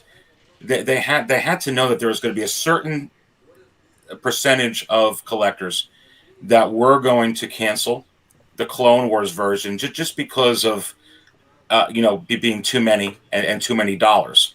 So I think that whatever they were going to do safety stock wise, or how many thousands and thousands they were going to make, so Sideshow and other shops could have this in stock for an eternity, I think that those numbers go away. They're going to fulfill the pre-orders, but I don't think they're going to make very many extra now. So for me, I'm almost a little concerned with this figure because I don't know how long this will actually sit in stock. Yep. She'll probably sit in stock as long as the Count Dooku did. I'll say that much. Oh my God! Order 66! Order 66! 66 people are looking. Order 66! Initiate Order 66. But yes, what was I saying? How long it was going to sit in stock this. I think that there's a potential now. There's a potential that it'll last as long as Dooku. As Dooku. Because the thing is, a lot of people weren't fans of Dooku anyway with the pre-orders. And now people are trying to gun him now since he's going so high. You know what I mean? Mm-hmm. And it sucks. It sucks that, in initial pre-orders, people either cancel or miss out, and then they realize how great that figure was, or the first figure. That's why you never cancel on the first figures, ever. If it's the first figure of anything, never cancel. If you already made up your mind to pre-order that figure, stay on the course, because if you cancel that figure, like for example, I know people actually sold their Darth Mauls, the original Darth Mauls, for the solo Darth Maul, and they regretted that. Oh yeah, I would have regretted that. I love them both. That. But the Phantom Menace Maul is the Phantom Menace Maul. It's epic. Yeah. I'm not getting rid of that for the solo ball. But I love the solo ball. But look, I mean, when are they going to go ahead and reissue this, especially with Rosario Dawson being signed, and who knows what kind of flashback scenes they'll do with her. They could even do that with CGI, and they're going to have so many different Ahsokas. I think this one's going to be very highly sought after again, because I think they're going to cut down the numbers considerably, and I don't think they're going to reissue this. I don't think it'll be a priority. Yeah, exactly, because apparently the contract that Rosario Dawson said is not only for TV, but there are a number of movies. Mm-hmm. So Yeah, I mean, Rosario Dawson is Ahsoka effectively, just like Luke Right. Skywalker is Mark Hamill. It's being locked that way right now. So I think that this is kind of locked and loaded, and that's it. Once this figure fires, that's the end of it. Now, there is a good question. I think I'm trying to look for it. Okay, Jonathan asked, so is the future of Star Wars goes with just the Disney Plus series? Are they done with the Star Wars movies in theaters? Not necessarily. Because there is talks that there are movies in the works. There is a Mandalorian movie that's in the works, and I'm guessing that's going to be kind of like the EndGame movie. Because the thing is... Well, you know who's doing it, right? Who? Kevin Feige. That's the Kevin Feige Star Wars movie. That's a Kevin Feige Star Wars movie? Yeah, no, it The is absolutely Mandalorian 1,000% movie? Really? confirmed. Kevin Feige is running a Star Wars movie. And then with the rumors of Really? Mandalorian and Jon Favreau, now, if the rumors are true, Kennedy's going to be gone in October. Favreau's taking over. They're going to Yeah, I heard about MCU. that. Yeah, they're going to MCU Star Wars legitimately with Kennedy gone and Favreau taking over. But yeah, Feige has his hands deep in the pot of a Star Wars movie. Well, So if he's- that's the case, Don, I mean, Star Wars is definitely going to go a different way, and I think there's going to be some retcon things that happen. And I think the whole idea about the whole, traveling back in time, or what is that again? The With The Veil of the Force. I think that will happen, and that's how you explain Grogu in the Yep. sequels. Yeah, Not being it. there's a theory going around that way. By Kennedy, I hope so. Well, she is gone by October, so we'll see. They can always extend the contract. That can always happen. So, and also the fact that, even if Kennedy is gone, it looks like Disney might still bring her in for other venues, for other shows or whatnot. Yeah, That's she not wouldn't Star Wars. necessarily. Yeah, she wouldn't be with Lucasfilm anymore, but she would potentially move to like Pixar, or basically she'd be still within Disney, but not within the Lucasfilm brand. Yeah, and as I mentioned before, that this happens in some of these big giant corporations too. They'll shuffle, some of the hierarchy around and say thank you so much, did a great job, and here you go over here and you go to this. So I wouldn't be terribly surprised if they shuffle it around.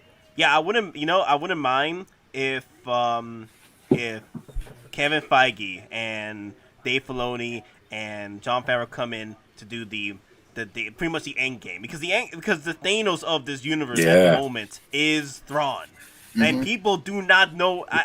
It's crazy because if anybody gets a chance to read up on the true sequel trilogy, which is was it the Dark Empire? I forgot the name. Heir to the Empire. What? Heir to the Empire. Yes, heir Benedict to the Empire. Cumberbatch. Benedict That's not- Cumberbatch. Apparently, he he came was out- offered it and yeah. he denied it. He No, does not you're want anything- kidding. Oh, No, yeah. the rumors are he wants nothing to do with it. Oh, my God. Yeah. That would have been great. Yeah, even though it would have been great, yeah. But Thrawn is pretty much the Thanos of this universe, and he's gonna come in, and he's gonna roll in with all these freaking Star Destroyers that he's been accumulating over the years. He's making a comeback, baby. He's making a comeback, and I'm hoping that leads into the Dark Empire comic book where the Emperor actually makes his. Because the thing is, originally the Empire was cloned, and then they brought him back. It's not like in the sequel trilogy where the Emperor was there the whole time. No. The Emperor, they cloned the Emperor. They were trying to clone the Emperor, and his force ghost came back into that body. But I think they tried to maintain that body, but it kept dying out because of that force, the power of the force ghost. It was too strong, so these bodies kept dying out, and that's why JJ got the idea for bringing back the Emperor, but he brought him back and said that he was there the whole time for centuries. I'm like, no, he wasn't. So, Nate, what's your opinion, Nate, on how are they going to, because I've wondered about this, how are they going to do, how's Filoni and Favreau going to tie in Thrawn with that and with Gideon? Where does Thrawn fit in with Gideon, do you think? Or does he fit in?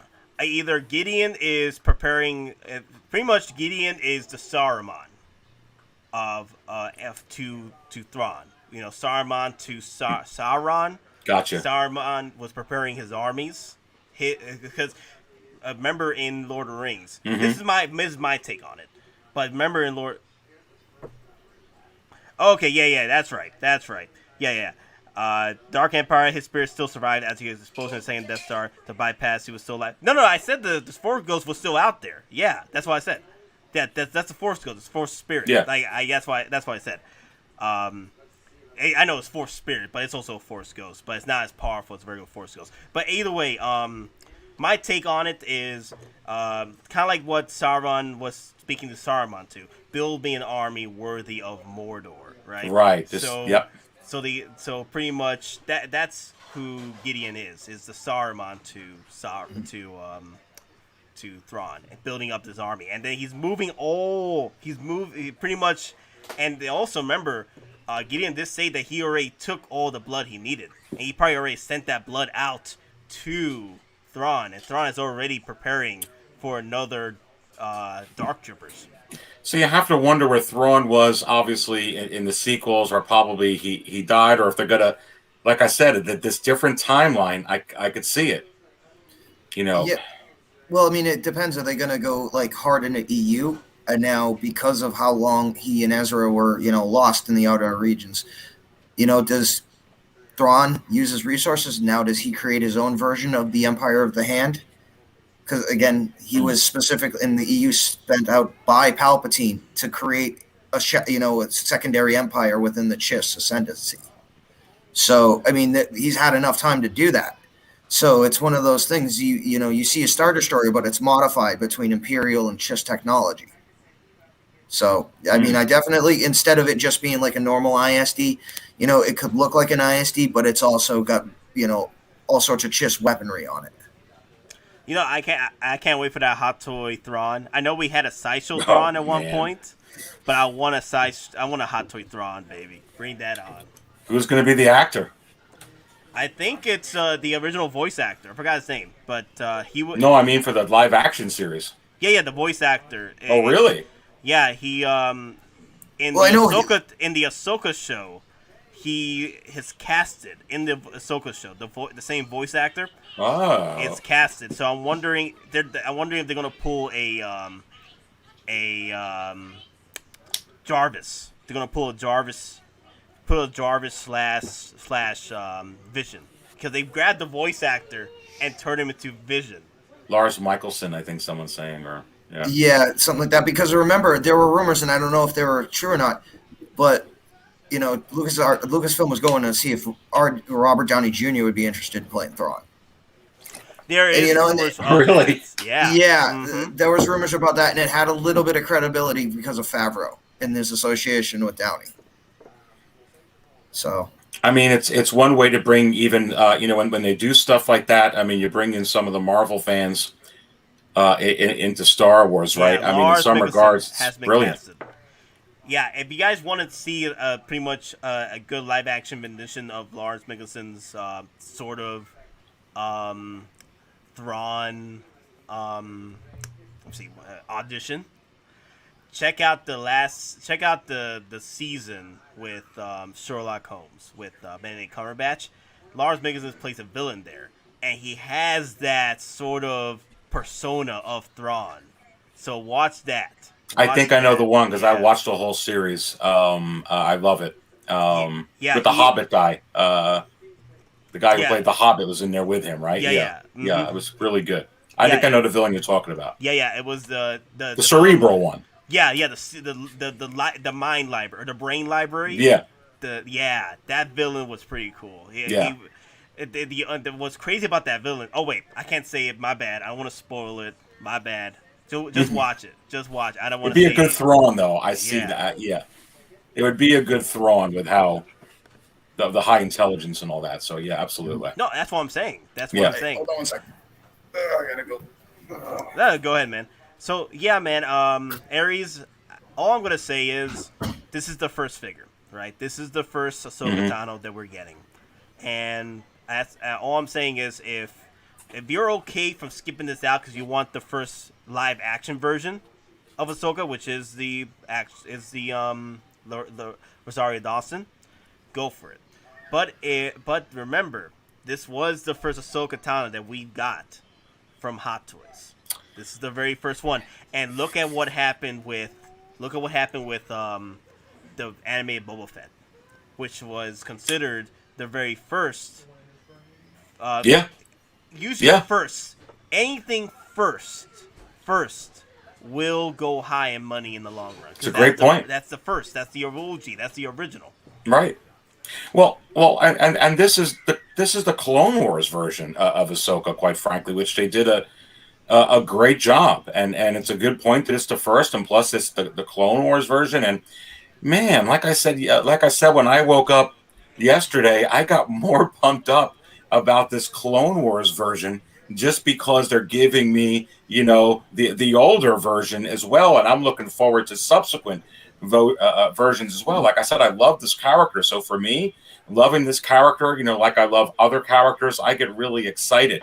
I have Boba Fett in my collection, but I'm really, a couple different versions of Boba Fett in my collection, and I'm really pumped up about getting the worn out version. I'm pumped up about getting the clean version, and I'm telling you, man, baby, I mean, I'm pumped up about both of these versions in the same way, because I think that this is an outstanding character, and they brought it in. I mean, Favreau and Filoni, brought her in, man. That is true, man. So I mean, this is for me. I'm pumped about both. Now, there are going to be some collectors that really only want one. So definitely, you should definitely just get the one you want, or if you don't even like Ahsoka, don't get it at all, right? I mean, but for me, I'm excited about this, and it looks like a great job. Yeah, if I had to choose one, Rosario Dawson, you get more money for your buck with that one. You get more money for your buck, especially the deluxe version. And you get, especially with that Grogu that you get another Grogu. And if that Grogu is what you say, what you're saying is correct about the articulation, I didn't read the articulation. Yes, in the details, actually, they do say it, and you Mm-hmm. can see the seam. Like, how you can see the seam, like in the ears on the big one. Yeah. You can see the seam on the arms, and they do say it in the details. So that sells the DX a lot more now. Oh yeah, that was really what was ringing with me on the DX. Yeah, the work you got to put in for that small figure and that detail to get that articulation in, that's crazy. Yeah, I mean, and if they don't give you that articulation when they give them to you with Luke or with the Pedro Pascal one, I think that, what did Dodd say, that's going, for $125, $150 just for the Grogus? Imagine how much that Grogu is going to go for. It's worth the extra few bucks. Yeah. But the thing is the packaging. Can you imagine the packaging for that DX figure? That's going to be so beautiful. Yeah, man. I mean, that's one of the things that are special about getting those DX figures is that awesome box. They're going to give you a keychain or little whatever they're going to give you, with those things as well, and the whole experience of. I mean, I love the experience of open up the regular Hot Toy boxes, but yeah, the DX special. Yeah, and I think it's a great character. I mean, what say you, Don? What says the Don? Like I said, I'm getting both. But if I had only one, I'm getting her. I just think they're both awesome figures, but they represent two different time frames, and with Ahsoka. Yeah, and they're effectively this one. Yeah, go ahead. Oh, it's basically, I mean, this is Jedi Ahsoka, and what you're getting in for Mando is Force user Ahsoka, because she's no longer a Jedi. So, I mean, basically, this is her as a Jedi, and what you're getting is when she's a Force user, but she doesn't belong to the Jedi. So. And also the fact that you can really pose her up with Anakin and Obi-Wan Kenobi and Cody and Rex. This that's the one thing I've always said: accessory figures sell. This is also an accessory figure. I mean, you could also pose her almost again with like Leia, because for the Rebels too. Because of the, I mean, if you want to go that, she bridges the very early OT through Rebels. So even then, you could find a logical place to put her in your New Hope shelf, or somewhere close to it. Yeah. Nope, that's true, man. And as far as DXs are concerned, like, I'm hoping that I'm really hoping that this is a sign, right? That the next DX after this, because if we follow the trend with the Darth Maul, and I know Hottoys doesn't follow their own trends a lot either. They do some random stuff like the DX, like this DX Ahsoka. It was out of nowhere, right? Mm-hmm. And I know they do some random stuff just to keep us on our toes, right? But as far as like DX is concerned, because what they did with Darth Maul, they came out with 2 different versions of Darth Maul, right? The at first the DX 16, the DX 17 with the speeder, and then the DX 18 from Solo. I'm hoping that the next DX after this, if they follow that trend, is the Mandalorian DX. And it would fit the Season 2 Mandalorian DX with all the armor pieces. Mm-hmm. That, the battle damage pieces, maybe the snow pieces. I don't see the snow pieces. I see the battle damage pieces more than the snow pieces. But the interchangeable pieces, the head sculpts, the battle damage head sculpts. And Light up Darksaber.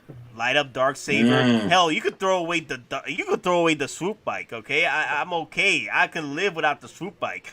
But if you deliver a DX Mandalorian, that'd be freaking epic. Yep. Yeah, I would absolutely love that. That's a great point. I mean, why not? They came out with Ahsoka, and Din Djarin is the star of the show. The one that's starting it. So I could certainly see that. And I think, like I said, I think all bets are off now. I think it's like, is it possible that we get, a DX Boba Fett? Is it possible that we get a DX Joker? Is it possible that we get, a DX this? Are they going to change the way that they're focusing on DX now? Because as Don was saying, we were talking about, because they're focusing more on the live streaming. It's at different times. They can be coming out. They just could be trying to ride the hype right now. And I think that, with some of these characters for the Mandalorian, and I think it kind of ties in with the Clone Wars as well, that whole era, Bad Batch, Clone Wars prequels, it's going to rival some other figures right now that they come out with, because I think it's just hot. So they're going to come out with what's going to generate them money. Yeah, no, and here's the funny thing too that you just brought up. And now as far as Bad Batch, we've already know that Rex is going to be in it. We don't know how long. We already know Palpatine's going to be in it. We already know Fennec Shan is going to be in it, and these are all confirmed by the trailer. So what's going to happen when Cody shows up, and then Ahsoka's more than likely going to show up in this as well, and it's going to not be the Rosario Dawson. It's basically going to be this version of her, just maybe a year or two older in the timeline. Then you're saying if you didn't pre-order it, it goes way up. Exactly. That's a great point if she's in it. Yeah, I mean, Bad Batch almost feels like Clone Wars Part 2. Yeah. Well, Clone Wars Season 8. Well, yeah. That's the funny. That's the running meme. Oh, Bad Batch. Oh, Season 8. Ah. Yeah, I mean, and I think Cody goes way up with that, and I think that this Ahsoka goes way up. I mean, I think that's just a phenomenal point there about Ahsoka if she shows up in the Bad Batch, because that puts even another piece of the puzzle in there about don't sleep on this figure now, because I don't know, it's weird because they're all interconnected. It's, like I said, it's very rare. It's very rare for figures to sell out before hitting this. Yes. So we are fine at the moment. Especially with Ahsoka, because the regular Ahsoka, Ahsoka from Clone Wars, she was up there in pre-order, so we are fine for now. But there are certain figures that might sell out before that, and I also wanted to bring this up with you, Aries, in our next stream on April. But yeah, there are certain circumstances that will pop up through time, through the sales, that you can tell that this figures ain't gonna sit. This figure is going to sell out. Like, at the end of the day, you just gotta be. You gotta feel it. You gotta feel it. You gotta be mindful that it's gonna be weird. Like for instance, as good as pumped up as I am about this Rosario Dawson figure, I mean, I'm so pumped up about it. But to be honest, it's not going to have a jeopardy of going on waitlist before it gets in stock. Those are going to get in stock. It's not the same as the deluxe Boba Fett that has the Tamora Morrison figure in it, and it's $500. That's weird. You know, yeah, that's weird. That's always that. So that one, it's weird because it's the first of its sort of first of its kind in a way to introduce that 2-pack the way they did. In a it's so weird to be a deluxe version. The deluxe version is the 2-pack, right? And I think they did that for the droids, right? Didn't they do that for the droids for Last Jedi? But that was the droids though. It was like the regular version. The only way to get that. You're saying the last 2-pack they did? Yeah. No, the droid 2-pack where it was BB-8 and then the BB-9E. You can get them both separate. No, you couldn't get BB-9E separate. Yeah, you can. It actually. Oh, you couldn't get you couldn't get BB-8 separate. You either had to buy her in the set or you had to get her with Rey. I don't think there was a separate BB-8 just by itself. Again, it had to either be with Rey or the 2-pack. I actually think there was, Don. I think there was. I was just looking at a BB-9E. Now, maybe I was just looking at. I think that there is. They were talking about BB-8. No, and BB-8 too. But now the BB-8 by himself is not the same. Okay, it's not the same as Rey. Okay, we got somebody saying that both were separate. Yeah. Oh, okay. Yeah, not BB-9E. Yeah, because I got them both together in the 2-pack.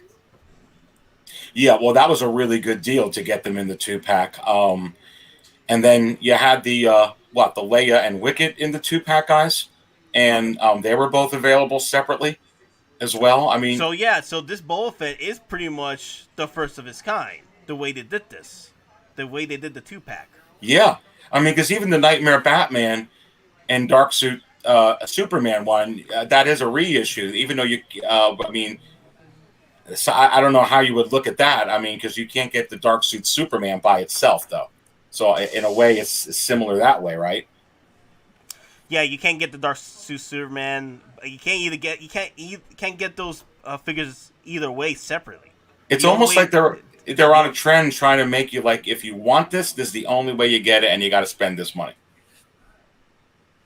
That is true. The thing is, they're playing with our wallets. They're playing with our wallets, and they're playing with our minds. And I think it's also a way for Hot Toys to test them out the market to see what works and what doesn't. And I think that's what Hot Toys wants to do. And that's fine. That's fine. Play around with the market. As long as you deliver some reissues for me, I'll be fine. Because I don't want to spend the Grail money. I just want to spend the reissue money. Which the Nightmare Batman, I could buy it now with the 2-pack for $500. So I'm good.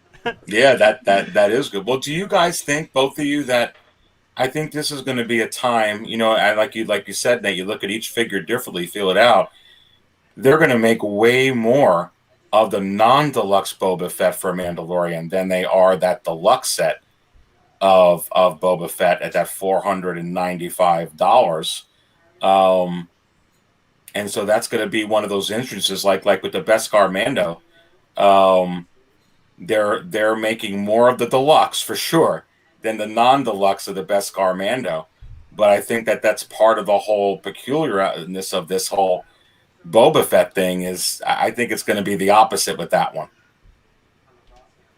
at that price.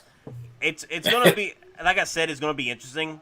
I don't see people. But it's a lot of money. I'll tell you this much: Yeah. I saw a lot more people saying they were going to buy just a collector edition, which is just a regular version. Of I think it's a money issue. Yeah, because they don't want to spend the $500 just for a head sculpt, and that's really what because people are saying like, oh, I don't like the look of it, I don't like the look of the Tuscan Mando, Tuscan Boba Fett. The Tuscan.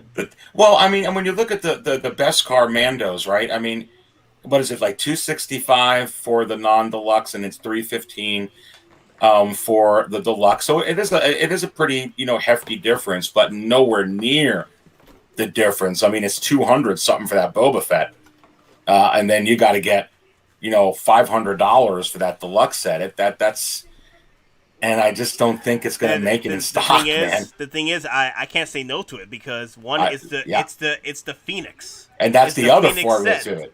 I can't say no to it either. Yeah, it's the Pheonix set. It's Boba Fett coming back set. You can't say no to it. And also the fact that I can't say no to a Tamora Morrison head sculpt. After they created perfection, Hot Toys created perfection with the Cody head sculpt. I can't say no to the Tamora Morrison head sculpt. I gotta get it, no matter what. No matter where you put it at, I gotta get it. Well, let me ask you guys this, Don. Let me ask you guys this. I'm curious about what you guys think about this. You're talking about here, Nate. Like we're talking about how all the bets are off. We really, this Ahsoka came out while the Clone Wars version of Ahsoka's out. So are they going to go ahead and say, by the way, here's the clean version of Boba Fett, even though you got that other one? Are they going to do that? Oh yeah. They're probably going to do that, and they're going to do that possibly as a Toy Fair exclusive. I could see that. Well, or the thing is, I potentially see if they're going to do anything special, they're going to want to do, get their name back out there. San Diego Comic-Con, they're having a Thanksgiving con this year. So if anything, I could see that being a con exclusive in the sense that it's exclusive because it has a con sticker, but you can still get it, at Sideshow or something like that. You don't physically have to go there. But I definitely could see them running something like that special just to try and get back into normal operations. Do you guys think they'd give you the head sculpt, or they're not going to mess with it? They're not. No. They're not going to give you the head, because the thing is, they want to make that money, and if Hot Toys is smart, they will push people to go buy the deluxe 2-piece set with the Tamora Morrison head sculpt. They will go for that. They will make you go for that to get the head sculpt, and then make you go buy the Toy Fair exclusive Boba Fett. Yeah, how many people are going to do that and then put the Tamora Morrison figure, the Tusken Raider, in the box? I mean, how many how many people are going to do that? You know what I'm saying? No, well, honestly, the clean Boba Fett still looks great. And there was only one moment where they put the Tamora Morrison head sculpt. There was only one moment in Mandalorian Season 2. It was only like a few minutes where they were looking at the hologram, and Boba Fett was showing off his face in front of Bill Burr, right? That was only the one moment. So if people want to do that, that's fine. But I love the clean version either way, the helmet and everything. Hey, Nate, put up, if you want, Jonathan O'Kane's comment. I think that's a good thing because we're talking about this with Ahsoka. You got to wonder what people are going to do if they do that. Well, the thing is, there were people out there that were mad at the bird poo Boba Fett. I mean, there's something always when there's a new release. There's always something that aggravates people. Look like John Cena. Oh God, that's funny. That's funny. The whole bird poo Boba Fett. I thought that was hilarious. Well, I tell you that this for me, it wouldn't absolutely change my mind either. I'd have to get both on this one. Big Boba Fett fan. So, dude, I've been seeing a lot of different companies coming out with the Boba Fett throne and clean Boba Fett. Come on, Hot Toys. Epic scene. I'll throw you money. Just gotta give me the purpose. Come on, give me a reason to throw you money, Hot Toys. Come on. I know. I don't know if you two are with me on that 2-pack I'm talking about with Fennec and Boba. I don't think it's likely. I just think it's possible. Now you're getting too excited. It's possible. You're getting too excited. They're not gonna throw another 2-pack out of freaking nowhere. Well, I mean, if you think about it, if she's in Bad Batch, they give us a figure with her without her head sculpt. They already have the base body and molding done. The only thing you need to do is add a head sculpt. Therefore, you put that in an exclusive 2-pack with Boba. Possibly with the throne. She has her blue milk beer thingy. There you go. Because here's the thing, though. I don't because if we have potential for one last Mandalorian 2-pack. I want the Luke and R2D2 2-pack. That's like perfect for the Mandalorian. Yep. But you know what they may do with that, Nate? And again, that's what I would want. That would be just an awesome 2-pack because actually someone brought up yesterday about C-3PO and R2 2-pack, which is like you've had those two together since they started Star Wars. You would think that would be the ultimate 2-pack. If they have not done that yet, they're never gonna do it. I see the C-3PO backpack / Chewie 2-pack happening before that. Okay. Yeah. No, this is a nice I don't know idea. I don't You know always what's see them up two with Hot together. Toys and C-3PO, but that's pretty much one way to bring C-3PO in. But- is to create a 2-pack and then convert him into a backpack, which is you could definitely With pull Chewbacca, that off. yeah. You could definitely pull that off. You know. Well, Disney has done exactly that. They have a specific, like a 14, 15-inch C-3PO for the Disney parks. One of the aspects of his selling is all his joints, legs pop off. And then, like, when you install his head backwards, he starts playing actual dialogue from the movie. So Wow. Disney has an AI chip in there, you know, with the sensors of where they're positioned, will actually trigger lights, sounds, and stuff, all, you know. And if you have his head on backwards but his arms are right, he'll say one thing. Or if his arms are all screwed up and his head screwed up, he'll say another thing. So that's totally, it's absolutely possible. Now, you're not going to necessarily need the lights and sounds, but if they wanted to, especially like with the remote controls like RoboCop, absolutely could be done. You remember when this was $4.90, and then Sideshow was like, throw $5 at it. It's a convenience charge, like Ticketmaster. They did the same thing with Ahsoka too. Ahsoka Deluxe was at $307, and then they moved it up to $315. I thought it was hilarious. I'm like, really, Sideshow? Okay, it's all cool. I'll bring this up to you guys, and since they're obviously looking to make money, a way they can cash grab from us is, I know I would want that R2 and Luke 2-pack, but if you're looking to set up the finale from The Mandalorian Season 2, I could actually see them actually giving us Luke, you know, by himself, or Luke with the Grogu that you're seeing with Ahsoka.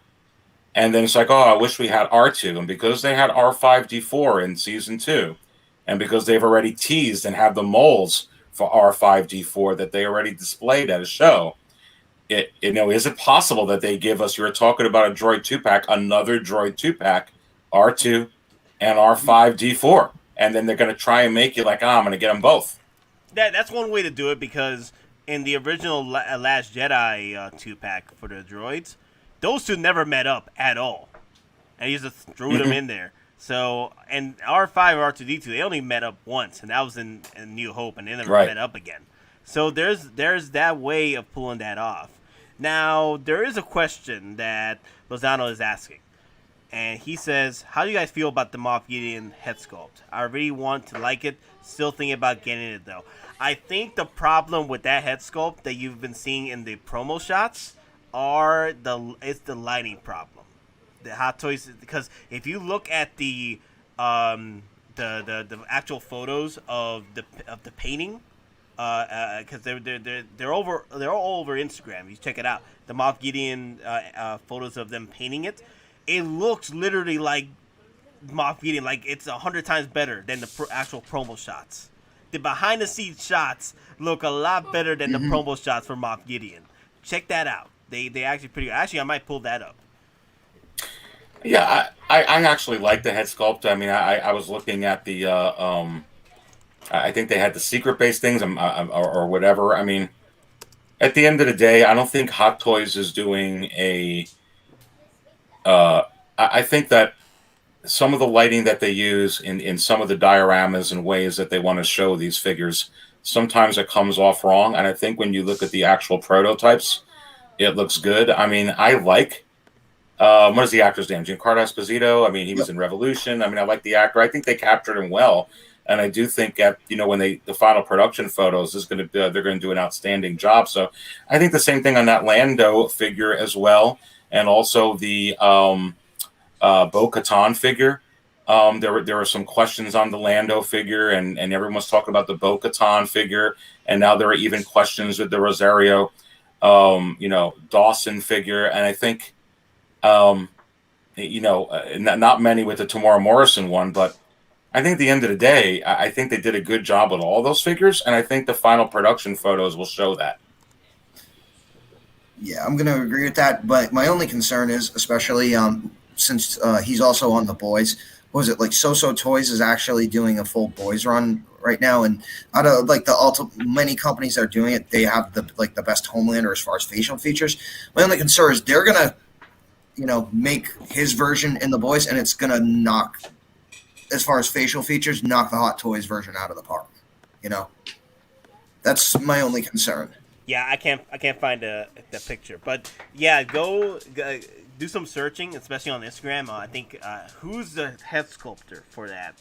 Just look up the head sculptor on Sideshow, and look up his name on Instagram, and you might find it. Or look up the name on Facebook, and you might be able to find that picture, because the behind the scenes picture of Moff Gideon's head sculpt looks 1,000 times better than the actual promo shots. It's hilarious because the promo shots lighting is what's killing that head sculpt. I think it kills it with a lot with a lot of figures. I mean, we talked about the Ray before, and it was just really bad lighting. I mean, so I think that I think when they're trying to set up some of these dioramas, some of these pictures, it can just go, they can just come out weird. No, I feel you. But, I wanted to do this first, but we went to a Star Wars tangent. And I'm like, yeah, you might, let's keep on with the Star Wars. I really want to bring this bad boy out. The Legolas from Helm's Freaking Deep. I wanted to start this off.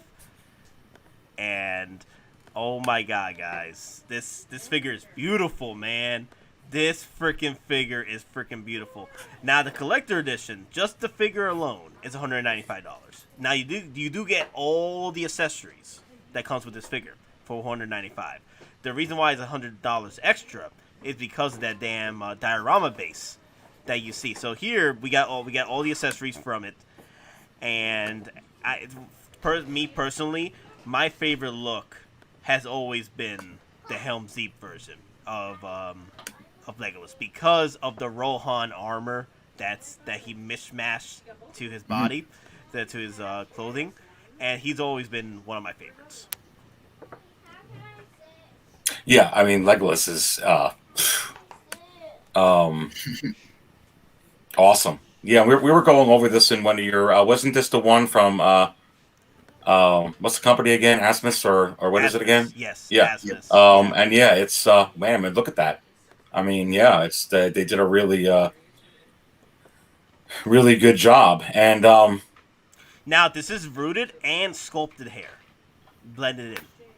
So they got the sculpted on the top and the rooted in the bottom. What do you guys think about that?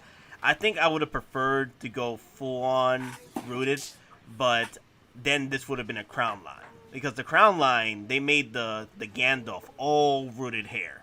Everything was rooted hair with that crown, and the crown line is pretty much the DX of the Asmus figures, and it's the first, it's the first of their line. It looks good. I think it might be hard to manage if they didn't do it like this, quite honestly. Yeah. Yeah. I was going to say, because you'd have a Qui-Gon Jinn problem, because all his hair is sculpted, and you can't move it without, damaging or having issues because of how his hair falls. At least with the rooted hair at the bottom, you have a lot more ability to position it and not worry about damaging the hair or the figure or any of the clothing. Now, the only thing is, people were complaining about the head. It's always about the head sculpt, but I know, but it takes its time. Like, come on, guys. It's just a prototype. Things are still in the works with the head sculpts. There's always updates. But as far as like this head sculpt is concerned for Legolas, I feel that that it is Legolas, but it's the wrong movie. You know what he reminds me of? Orlando Bloom from like Kingdom of Heaven. Either Kingdom of Heaven or The Hobbit. Look how close that is to him. It's crazy. The Hobbit, he has a bit more of a thicker jaw than his, because he's older here. He has that's what I'm thinking happened. What the hell is this? Yeah, I mean, it's just one of those things. I'm seeing Kingdom of Heaven. It's just because, again, in that movie, he's in armor as well in that movie. So and there are slight similarities. So it's one of those, I've probably seen that more recently than any of the Lord of the Rings movies. So that's also what's more relevant in my brain right now. So last time you saw an actor that's the last image you think of it, and so you're going to have bias one way or another. Hey, not staying on Legolas, but just looking at single songwriter's comment about MRC Collections Ventures, and that was the video that I watched about the Moff Gideon. And when I looked at that, I had the same opinion as I have with the Rey, and the same opinion that I had with the Bo-Katan. I thought they looked fabulous, and I'm like, yeah, I'm definitely going to get that Gideon figure. Again, I think it's just the lighting, and so I really think that Hot Toys are you know, they've been hitting a lot of these for the most part anyway out of the park. So the Dark Trooper's lighting has that harsh lighting at the display, and it really doesn't do it justice. I'm gonna be honest with you with that Dark Trooper though. My biggest problem with that, and you're probably gonna laugh at me, because it would be more money, but I really wanted that to be die-cast or have some die-cast parts. No, I agree. I actually wanted it to be die-cast. Yeah, but it's then more you're money. talking I get $350 to $380 minimum. Yeah, but I'd pay that. I mean, for that figure. I mean, I can't really see that figure any other way. I still think it's a great figure. I'm going to get it, but yeah. I mean, it. But then you're paying Iron Man money. Yeah, exactly. You're paying Iron Man money. But if they give me that Luke, that's gonna, you know, that we're hoping is gonna look really good, then I'm really gonna want it. Well, more. but what's better for Hot Toys, making the Dark Trooper diecast at $380, or making them so you can get a Dark Trooper and then you can get the Luke to go along with it? You're absolutely right, Don. Yeah, definitely better to have it this way, for sure. Yeah, and especially also, price wise. Also, I don't mind this being 260 and barely any. They could actually add diecasts to this, kind of like what they did with the IG-11. But what I'm saying that would have been good. Yeah, they probably will do that, and they probably will. They did the same thing with K2SO. They're probably gonna do that. They have the IG-11. They're gonna do this for this one. Oh, that would be great if they do. A couple of those parts there, then that does it for me. Because Don, to your point, yeah, you're gonna troop build with this. Because, you know, I was thinking even when I'm saying that, yeah, okay, that Luke comes out, that gets kind of hefty to have two Iron Mans posed next, you know, around Luke. You know what I mean? But yeah, if they give us some parts that are diecast, because I'll be honest with you guys, that's what really sold me on IG-11 was the few diecast pieces in the legs, like the 4 separate pieces or whatnot. I was like, okay, I'm getting it. Now, I do see a Dark Trooper diecast in the future. That's why, because Rocky Funko, I need to bring him in, but his internet usually messing him up. But I'm gonna have to talk to him about that. Like, yeah, I want to bring you in, but your internet gotta work. But yes, the Dark Troopers. The Rocky Funko did this post one time where he's like, you know, Hot Toys eventually they can bring these back in season 3, and make them diecast. And I'm here like, crap. Because I was planning to get a squad. I was planning to get 6 of these. But then that whole diecast crap. And I'm here like, crap. You could add one diecast one to the troop. Look, they put too much time and effort into creating these characters, whether it's CGI-wise or whatnot, for them to be able to pull off on screen what they did. I absolutely know they're going to bring these characters back. Actually, it's a mixture of CGI and actual real... a real suit. Yeah. That's not one and done. No. There is. It looks. The funny thing is, it looks like Stormtrooper armor, but robot Stormtrooper armor. And you know, the guy has his helmet off, and during a break, and you see the green screen. But it literally looks like there is someone piloting it as a mech suit. So it all in production. It actually has what it's going for. Yeah, and I think that these, I mean, I don't know what, I mean, I think that probably, you know, for me, these go good with Gideon. I think they'll probably go better with Luke. And I think that a lot of collectors are going to put the Death Troopers with Gideon. I mean, you could put these as well. But I think, obviously releasing that Luke is going to certainly help this version anyway. I think, sorry. No, it's fine. I'm gonna get 3 of these, and then I'm gonna get 3 diecasts if they ever come out, or 2 of them. I just need more than 1 diecast with the Dark Troopers. But what you're saying, Don? I was just saying, I'm just grabbing one of these, and I'm gonna set it up to have my Mando fighting him. You know, because I've already got the season 2 upgrade parts already painted and done. So I'll just have him fighting with the spear. You know, and just like he's trying to, you know, do that or use the whistling bird effects or something like that. And as far with Gideon, I'll use like my dark, you know, one of my dark death troopers next to him. You know, nothing major, or you know, or when you know Bo-Katan finally comes, you know, set it up, you know, like display like that where he screws up killing himself or something, you know. That's evil. 2 for Luke and 2 for when they snatch Grogu from the round. That's evil, bruh. That's evil, man. That's evil. That broke my heart. But that was a wild scene, man. I mean, yeah. And what I dig about that the Dark Troopers too is I like how the red eyes. It looks like they don't have to be lit. No, you don't have to. That's what's cool. That's what's cool. They don't have to be lit, and that's what is one of my issues, especially with the Death Troopers. Like some of the lighting features is fine, but the thing is, sometimes they don't pop. The visors don't pop as well. But I know, but I see that Hottoys is doing a lot better now, as with what they're working on with the Dark Troopers. Dark Troopers. Now Lozano, he's on the fence. He might use his rewards.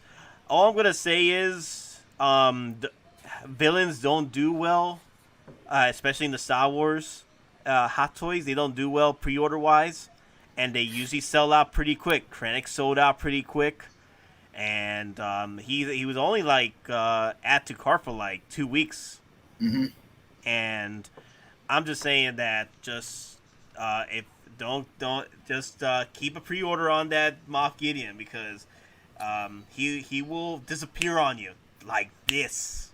They're not going to make a whole lot of him right now. I don't think at all. No, I don't think the pre-orders were that great for him either. So yeah, I think he's going to be another Krennic. He's going to be another Krennic. He's not going to last long.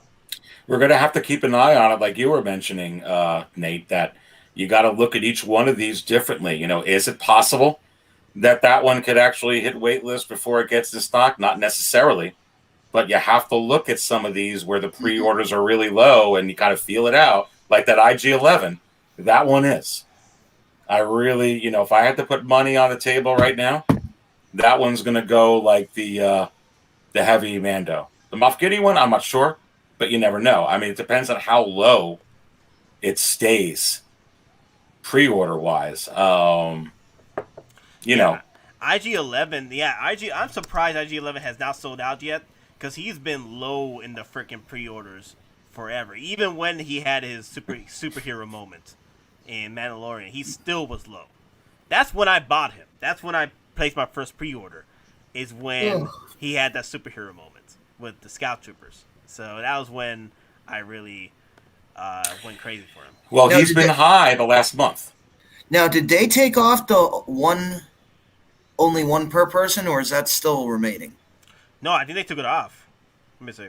They had it where you can get 4 for a while, but I'll be honest with you, I'm not even paying attention to that anymore, because when that incinerator trooper, for instance, when the Death Trooper went on waitlist, you were able to get like 6 of them. It didn't even make sense how that sold out, and the incinerator you can get 3. Oh, okay. So it was weird. Yeah.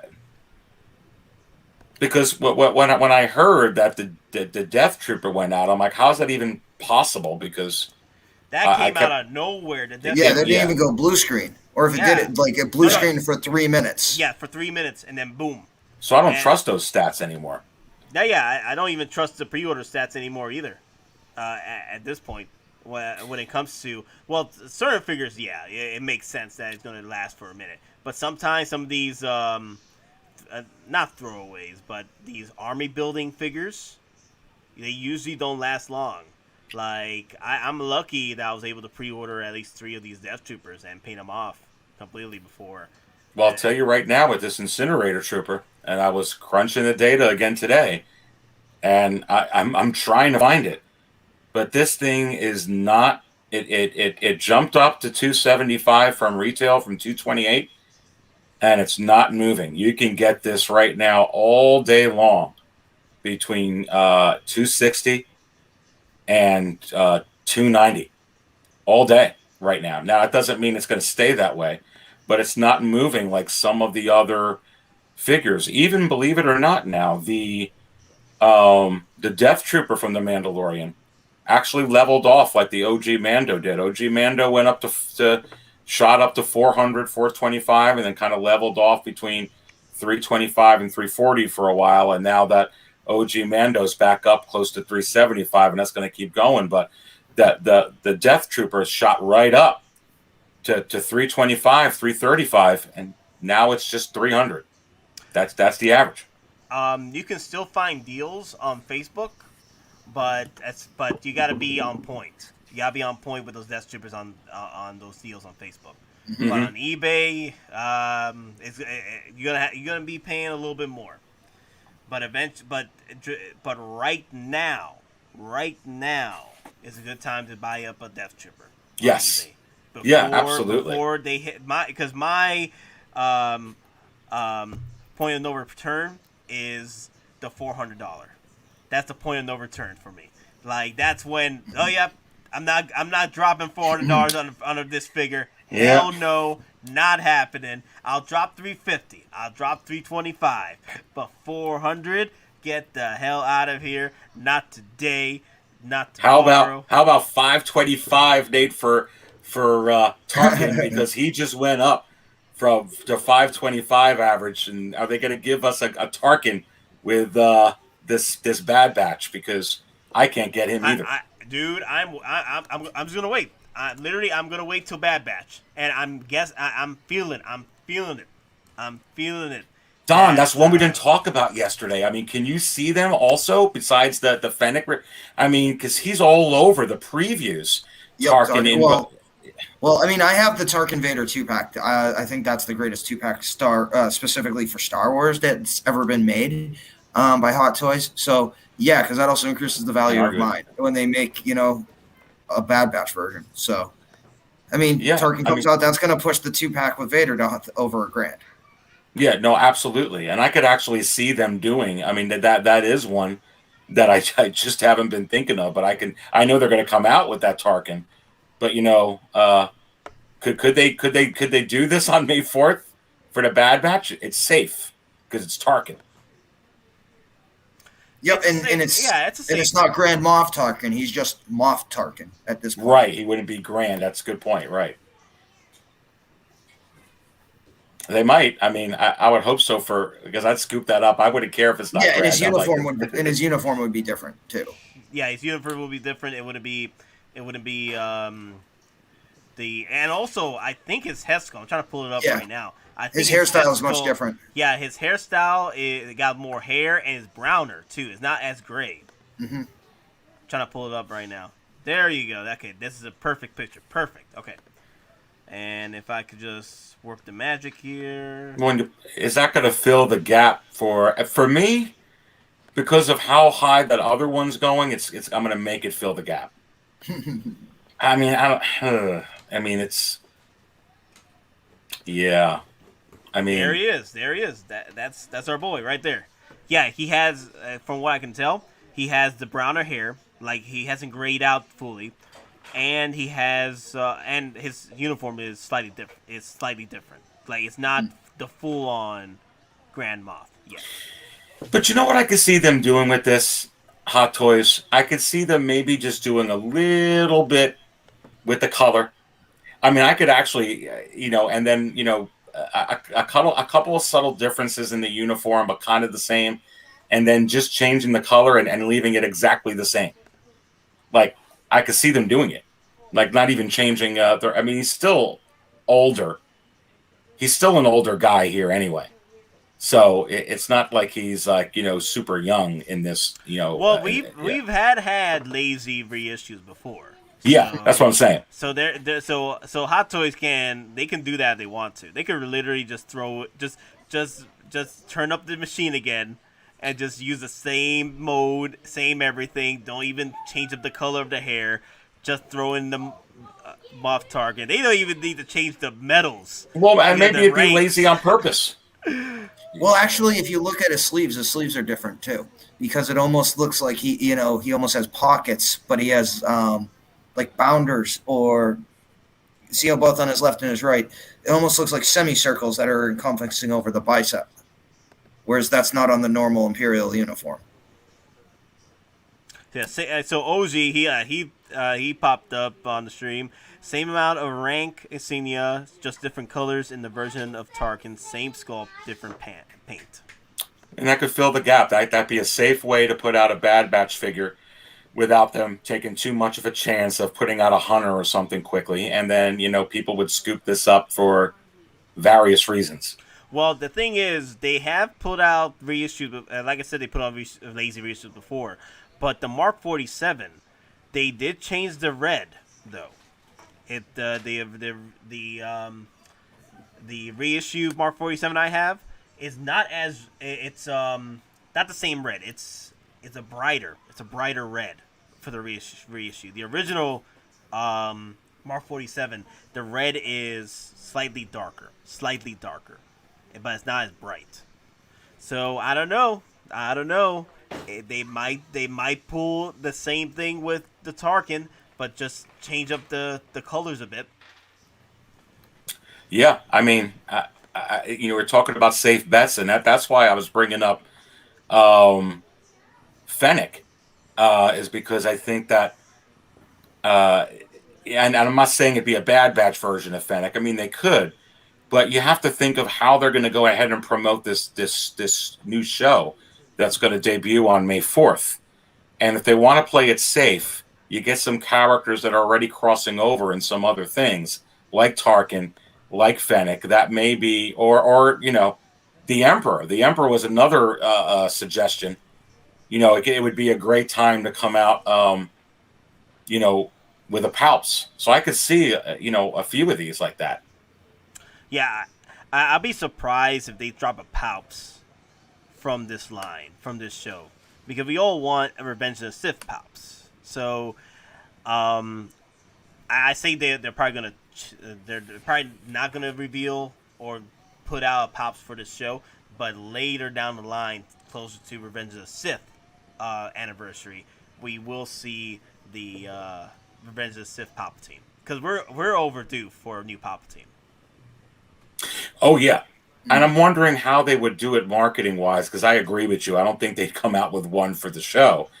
But like I said, and I'm not even too sure they would come out with a Fennec one for the show. How they would turn it in, maybe in their wording, like, okay, here's a Revenge of the Sith Palpatine. But, I mean, basically it's the same Palpatine that's really in the Bad Batch. So a way that they could put in the words Bad Batch in there, or they could say Fennec Shand, who also not only is in Mandalorian, but also appearing in the new Bad Batch series. I mean, there may be a creative marketing way that they could spin this, if you will. Yeah, and again, I got to agree with you. I don't necessarily think it's going to be from this show, but we're going to get a Revenge of the Sith Palps. Because, again, there's just too many other figures, like the Coruscant Guard. Yeah. He's basically, the Coruscant Guard is the Royal Guard to Palpatine, just different times. Yeah, during the Revenge of the Sith, yeah. Yeah, and then on that one, you really want to make Palps stand out, then you make him a DX in your accessory. You give him a med pod with a burned Annie in it. Yeah. Burn Annie. Yeah. Little Annie. Burn Annie. Yeah, and then you talk about army building. You can do that scene where, like the Sideshow Han and Carbonite, it has multiple display options. One of them is you can put the stand so it looks like it's hovering.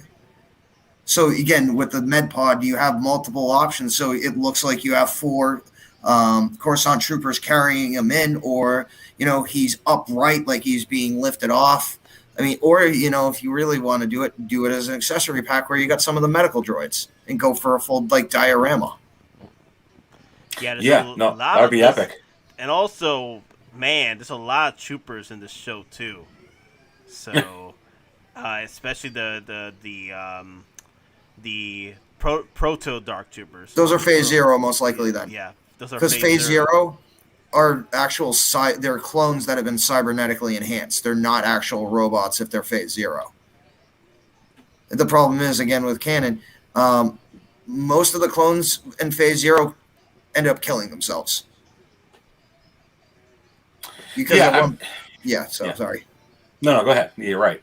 Yeah, because up to 80 to 85% of their internal structure was removed and cybernetically enhanced. So Yeah, just imagine like Rex or Cody or someone. That's what's being done to them. So, yeah. Okay. Zach is asking. I know we have a bunch of Star Wars guys in the chat.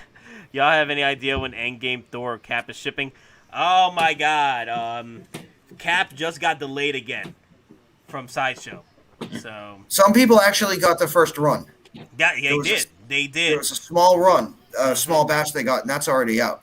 Yep. But But today I just saw a post, someone posting several posts actually saying that they just got another email saying that the cap is being delayed again.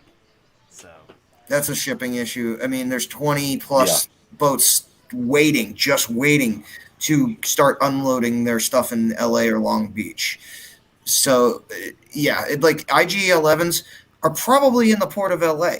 The only problem is they're probably boat 14, and they got to wait for 13 other boats to get done before they can even get into the slip and start unloading.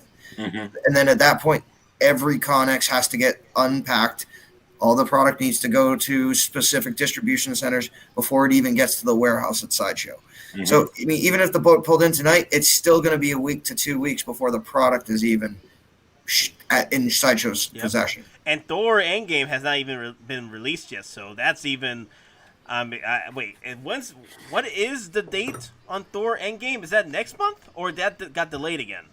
At this point, I don't know. The only thing I know is I checked that Rex still officially has not been delayed yet.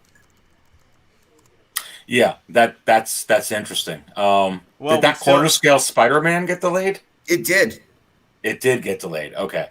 Yeah, but I mean, snap. That hasn't come out.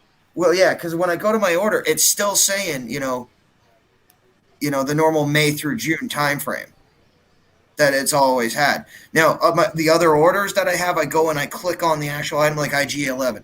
It says on my order page it's due in March, but obviously it updates to the correct info now. But when I go on Rex, it's still the same time frame. Click on Rex, still the same time frame. So as of now, he has not been delayed officially. You have to wonder if I think they're producing him right now, or they're in the middle of it, or they're done and they're just trying to when they're going to go ahead and release those in Hong Kong and when they're going to go start shipping. I mean, I don't really know everything that's on the docket. I think Rex is going to be an important one sales wise for them, numbers wise. But yeah, interesting. That's true. Also, I just looked it up.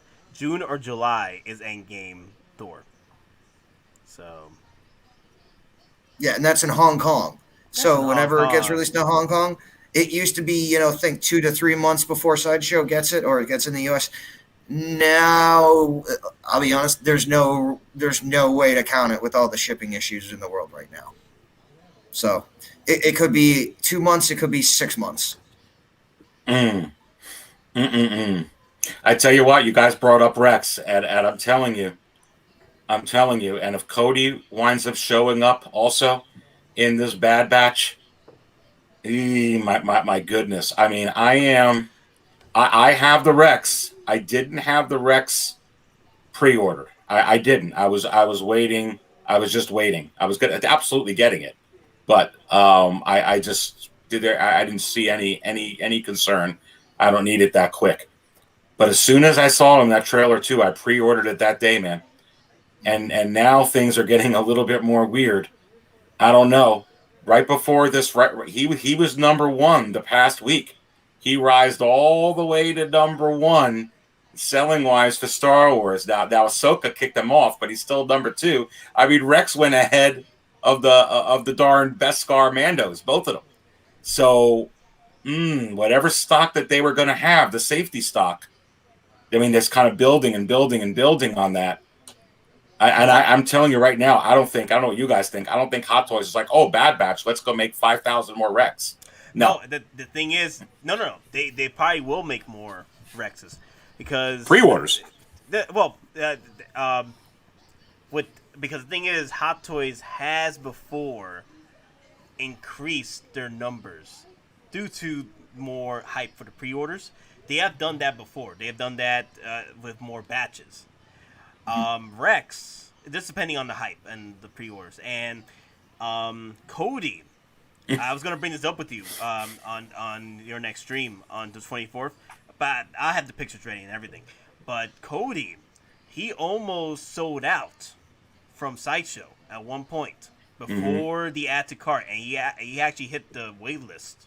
I remember that. He hit the blue screen, he hit the wait list, and then he got right back up. Yep. The thing is, it was still like a month before the release. It was weird. I had the timestamps and everything. Yep. Yeah, it was weird. I posted about it. I remember that too. Yeah. So I think we might see the same thing happen with Rex. Well, people are going to go nuts if that happens with Rex. Even if it's just for a day. Mm-hmm. But but the thing is, I think Hot Toys will adjust and make even more batches for that. And Cody, I think Cody lasted a lot longer because of that sudden sold out. Because I think what Sideshow did was they probably requested more batches, and that's what Hot Toys did. Now here's the thing though, as far as that other Codys are concerned, for other stores and online stores, they were sold out already. Yeah, they were already sold out. Sideshow was the last bastion of hope for Cody. I don't even think you can get Rex. I haven't even checked at any of these. No, he's sold out everywhere. It's sold out everywhere. He's sold out everywhere. Yeah. So that's another thing too, and you Kind of have like what to happened with wonder. Cody. Yeah. Yeah, and you have to wonder about, even if they want to make more, how much they have to, if they have to push something back for another line, or if they have the capacity to do it. I mean, while it's already on the line, they might as well. But I mean, gee, how long does it take to do one individually painted head sculpt? Like 2 weeks just for the head sculpt? So they might not be able to. I don't know. You never know. Maybe the things are getting better over there, because things are getting back up again from the pandemic. So you never know. Now here's the thing, though. Either we see the reveal. Did they ever reveal the prototypes at a con already for Rex? Yeah. Yeah, they have a secret base figure. That's right. They do have a secret base. Yeah, it's awesome. Okay. Yeah. Okay. Now, I'm going to be honest. I'm trying to remember if I saw it at New York Comic Con 2019, because I know they had the OG Mando there. I can't remember if I saw it in person at New York CC in 2019. I think I did, but I'm not 100% sure. Now, I do see Rex either being released, because it released on May the 4th, or more reveals, pretty much. Because I don't see them pushing back the Rex, because Hot Collectibles, a lot of people have been saying as well that Rex is coming in early. And the Deluxe Mando came out early as well. Months early. That came out of freaking nowhere with that release. Yeah, I mean, it was certainly, add to the hype of May 4th if they're able to officially release it for that day. The other thing is Cody, though, too. We've been talking about for a few weeks how they go hand in hand. But Don, I don't know, was that you bringing it up yesterday? If Cody winds up showing up, he brought up a few characters that might show up in the Bad Batch, because I think that Cody then goes. He's 400 right now. I didn't think he'd get there. He's still up. Looking at it today, he's trending at averaging 400 in the secondary market. He goes way more. Well, and here's the thing too. I also potentially think for Bad Batch we might end up seeing the Purge Troopers. I'm being dead serious, because if you look at some of the promo shots, specifically the Bad Batch, it looks like the inspiration for Purge Trooper armor, especially some of the stuff they're wearing in the show with the helmet designs. There is the covert troopers as well, so I wonder if that points towards the Purge. Yeah, but I think we're like, for a surprise trooper or whatever, I think we're gonna see Purge Troopers in Bad Batch, because it also works with Order 66. And then the Inquisitori, I don't know if it was the Inquisitors at this point, or just the Inquisitori that was starting. Because again, this is a couple of weeks after the speech. It's only a couple of weeks, so unless Palpatine was training Dark Jedis in secret for a good minute, just to prepare for after Order 66 to start hunting the last remnants of the Jedis immediately. Dark Jedis. Yeah. They didn't get me. They get you. I mean, EU, there are examples of that. So Now, here's the thing, though. You know, it'd be pretty cool if Bad Batch, because I'm hoping that Phoenix Shan, this is when they show off Phoenix Shan in Bad Batch, that Boba Fett also pops up, and that's how they build up the relationship together. Why they're that couple, you know, that we see in the future in Mandalorian. I'm hoping that they can build that up here, build that romance between each other, and I want the Boba Fett in this one to have the animated look to him. That'd be freaking perfect. Listen, or a different animated look, and then there's another Boba Fett, baby. Exactly. Just throw us another Boba Fett. I mean, if they bring out the animated, not the animated, but the 1313 Star Wars 1313 Boba Fett look, where it does have that animated look to it. It does have that look. It just carries the blue and grays. That'd be perfect. I want that. I want Proto Boba Fett. Listen, that would be another safe one. That's a great point, Nate, because, you know, everyone's been saying, oh, it's going to be too early for the Bad Batch to, you know, especially if they, if you know, depending on when they would unveil something like that, would it be in the first episode, second episode? But you talk about a safe release. You don't know how the Bad Batch is going to do. Well, you know how Boba Fett's going to do. So I could see that. No, it'd be pretty cool if they introduced another Boba Fett in Bad Batch. I mean, that vintage color Boba Fett too. Just talking about that, I'm looking at that again. You know, over the past week and over the weekend here, and that figure is going up a few dollars again here. That continues to slowly go up. You know, we're talking about that animated Boba Fett, yeah, the regular, the holiday one that they have out. I mean, it's just they're creeping up. This is the reason why I tell you guys, get the original. Always either get the original if it's up for pre-order, or get the very first rendition or look, or the very first hot toy of that figure, because the Boba Fett animated, I said no to that. And it was still available on Sideshow when I first started collecting. I was like, oh, I'll get the Deluxe Boba Fett and stuff like that. I never pre-ordered it. And not pre-ordered it. It was still add to cart. It was still there. It was just low in stock. But because of freaking Mandalorian, the show, it boosted the damn price on that freaking animated Boba Fett. So at the point of no return, it hit that point for me. So I'm not going back to that animated Boba Fett. No, and I think that Hot Toys looks at some of these prices in the secondary market, and whether they want to do a reissue or they want to do a slightly, they're going to be like, hey, look at what's happening with that animated Boba Fett. So let's do a slightly different one, or let's do a Boba Fett that kind of has those colors, you know, in the Bad Batch, and put that out because people are going to be more conscious this time, not to let it sit in stock, so they'll pre-order more. I mean, they got to look at stuff like this right now while Star Wars is hot. Yep. No, that's true. It's all about reading the market, and then not only seeing the market, they have to act fast. You know, and yes, for stuff like this, it's not a long drawn out process. It's basically, okay, this is what we want. This is what the market dictates. If we're going to do it, we have to get the R&D done. We have to get prototypes, and we got to get it launched within 90 days. You know, for some of these figures, you know, because again, how much lead time are some of these, you know, productions giving Hot Toys? Because if they're all under, you know, secrecies and NDAs, Hot Toys, like for the Dark Trooper, they might not have only gotten the specs, you know, but for a month before it showed, just to, you know, avoid leaks. So at that point, you know, you got 30 days to put a prototype out, which also might explain why, you know, some people are saying it kind of looks like 3D printed parts are on that thing. But like you guys are saying, they may add some die-cast pieces, some to it. So, you know, and then as you're talking about their, you know, Don as well, a lot of these figures, you know, builds up the hype. Like you guys were saying, hey, this new Ahsoka release kind of fires the hype up of Mandalorian right now, even though that series is not coming out this year. You got the Book of Boba Fett. And then when you release a figure that really helps boost another figure that makes sense. Like, hey, I want to get that other figure now because this figure I can pose in, with that diorama or in the display base. It kind of all feeds on each other as well. So they've got to look at that. Yep.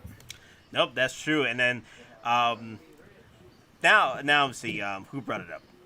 Yeah, Chris W. He brought it up about the Nightwing and the Spider-Man figures that are coming soon now, and these are from Hottoys. And I'm really digging that Nightwing.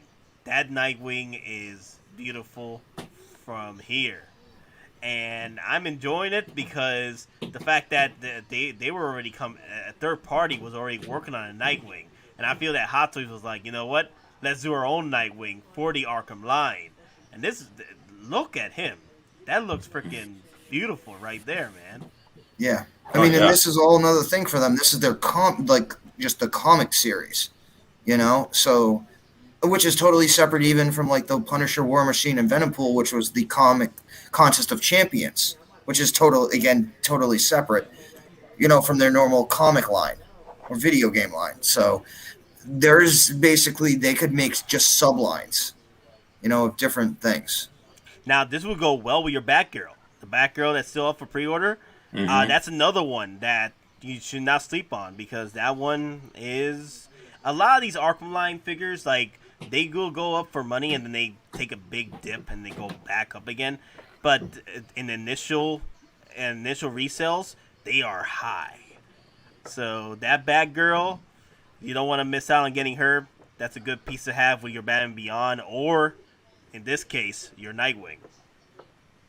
Yeah, she's a nice. That's a hot figure. That's a nice figure. Well, if they're already got the base for the Batgirl, the Arkham line, with them already coming out with like the Clooney and what is his name? Second Rudy, would they do a Alicia Silverstone Batgirl? I mean, if they're already doing Batgirl and they're already, for pre-order, the Batman was Batman Forever, or I can't remember. Yeah, so if the Batman and Robin. Yeah, sorry, Batman and Robin. And then they do that, but then I almost want to ask, do they have the balls to make an Arnold Schwarzenegger Mr. Freeze? Because I'll be honest with you, I would actually buy that. Listen, my God, I loved him. I loved him. Phenomenal. I loved him in that movie. I know people hate the movie, but that movie was fun. No, I loved it. When was that, in the late 80s, right? I mean, I remember. No, that was not. That was the fourth one. Was that the fourth one? Okay. Yeah. So, but anyway, so I don't know if you wanted to discuss that, the whole Predator IP Disney thing. Oh yeah, because we only got a few minutes left. Talk about that. What happened with that, Don? All right, so Aries, and this is a subject we've kind of talked about in the past before, and I don't know if you were involved in it. Disney and their intellectual property. And this is a little different because this is not dealing with Mickey Mouse as far as entering the international domain. So when Fox was bought out by Disney, Disney obtained all the IPs Fox owned, including all the rights, franchise licenses, and so forth. Well, the original owners and writers of the Predator franchise, they're in a massive legal lawsuit right now with Disney to actually reclaim all rights to Predator back in one fell swoop. Now, the issue is, apparently in 2016, the authors served Fox with a notice, saying, at this point it'll be 35 years and we're going to get our rights back. They didn't care anything for 5 years, and then in January this year, Disney filed a lawsuit against them, and it basically said the way you did it is not right. I mean, the long story short, the script that the original writers are suing about, it's actually being produced into a movie that under the working title Skulls that's already in pre-production right now and starts filming it next month. Oh my goodness! Yeah, it's called Skulls. It's basically, from what I read, it's going to be in like the Southwest Arizona area for late 1700s, early 1800s. It's going to follow Comanche, the Comanche tribe, and in particular, it's going to follow like one female who, for whatever reason, takes a Vision Quest, goes through the Warrior trials, and then there's a Vegeta, a Predator, that is somehow associated with her in her Vision Quest and Warrior trials. So I don't know. Is are there aliens involved, or is it something else? Nobody knows. There's what they're saying is the lawsuit itself right now won't affect production. Yeah, I was going to ask you, Don, do you think it would? Because I think, I think Disney, with how much money they have in the tank and how much with their team of lawyers, their army of lawyers, that they can tie this up in litigation. Yeah, exactly. That's all. Well, because here's the difference. They can extend this. They can extend the courts until the writers are like, you know what, have at it. We don't care. Yeah, no, because part of the issue is when Fox was bought by Disney, Fox at that point no longer was actually the licensee holder. It was Disney. So if the writers didn't file an amended, notice to the court, or if their dates weren't right, that kind of resets the clock from a legal, because it's no longer Fox, even though Fox is the title holder by name only. Right. It's Disney now. That's right. Disney. Yeah. Mm-hmm. So again, and what Disney is trying to say is because the script is what they're claiming, to use as the catalyst to get the rights back, Disney's also claiming that, the script itself is a book publication, and therefore, since the writers are using the script that is currently being produced as the basis, it doesn't apply because of, exemptions made to the rules in the 90s, the original law made in the 80s, and this is a little bit of, Disney in the 70s and 80s having the IP laws change for Mickey Mouse. It may come to help them or it may come to hurt them, because the unfortunate thing is there is precedence. Clive Barker and Hellraiser. There was a company that had the Hellraiser rights. They were in actual production of a Hellraiser movie. Clive Barker sued, and in court on one day, not only he was awarded full rights back, the other studio had to stop production on their Hellraiser movie immediately. Unless I don't think it's going to happen with Disney, because it's a whole new setup now. They got to redo the entire lawsuit. Instead of being Fox, they got to do it against Disney. But at this point, I don't think they're going to win. I don't think they're going to win. And also, I'm more towards Disney taking over, because I'm getting tired of getting trash Predator movies or Alien movies, and finally we're getting a company that actually got both IPs together, and they could do something with them, Yeah, well, I mean, it's already known Disney is actually going to push Alien as their next non-MCU Star Wars franchise, and it's going to be because they're going to be doing the movies, they're going to have the show on Hulu. Ridley Scott is already confirmed involved in some aspect of the project with Disney. So, I totally agree with you. They're going to throw every bit of dollar they can to fight this, because, having Alien is good, but having Alien with Predator is better. Oh, yeah. I want my AVP figures, man. I want a good AVP movie, and I want my Alien vs. Predator Hot Toys, okay? I was not collecting when they had those figures up, and I would like Hot Toys to bring those back or bring new AVP line of figures, because those were like the best looking Predators armor-wise. I love that armor, baby. Absolutely, yep. I mean, even I would want to see the Hot Toys do like the Elder Predator 2.0, but at least do like the display or a diorama where it's in the ship with the skulls in the back, so or something like that, or even a Danny Glover with them too, with the old pistol from the pirate ship.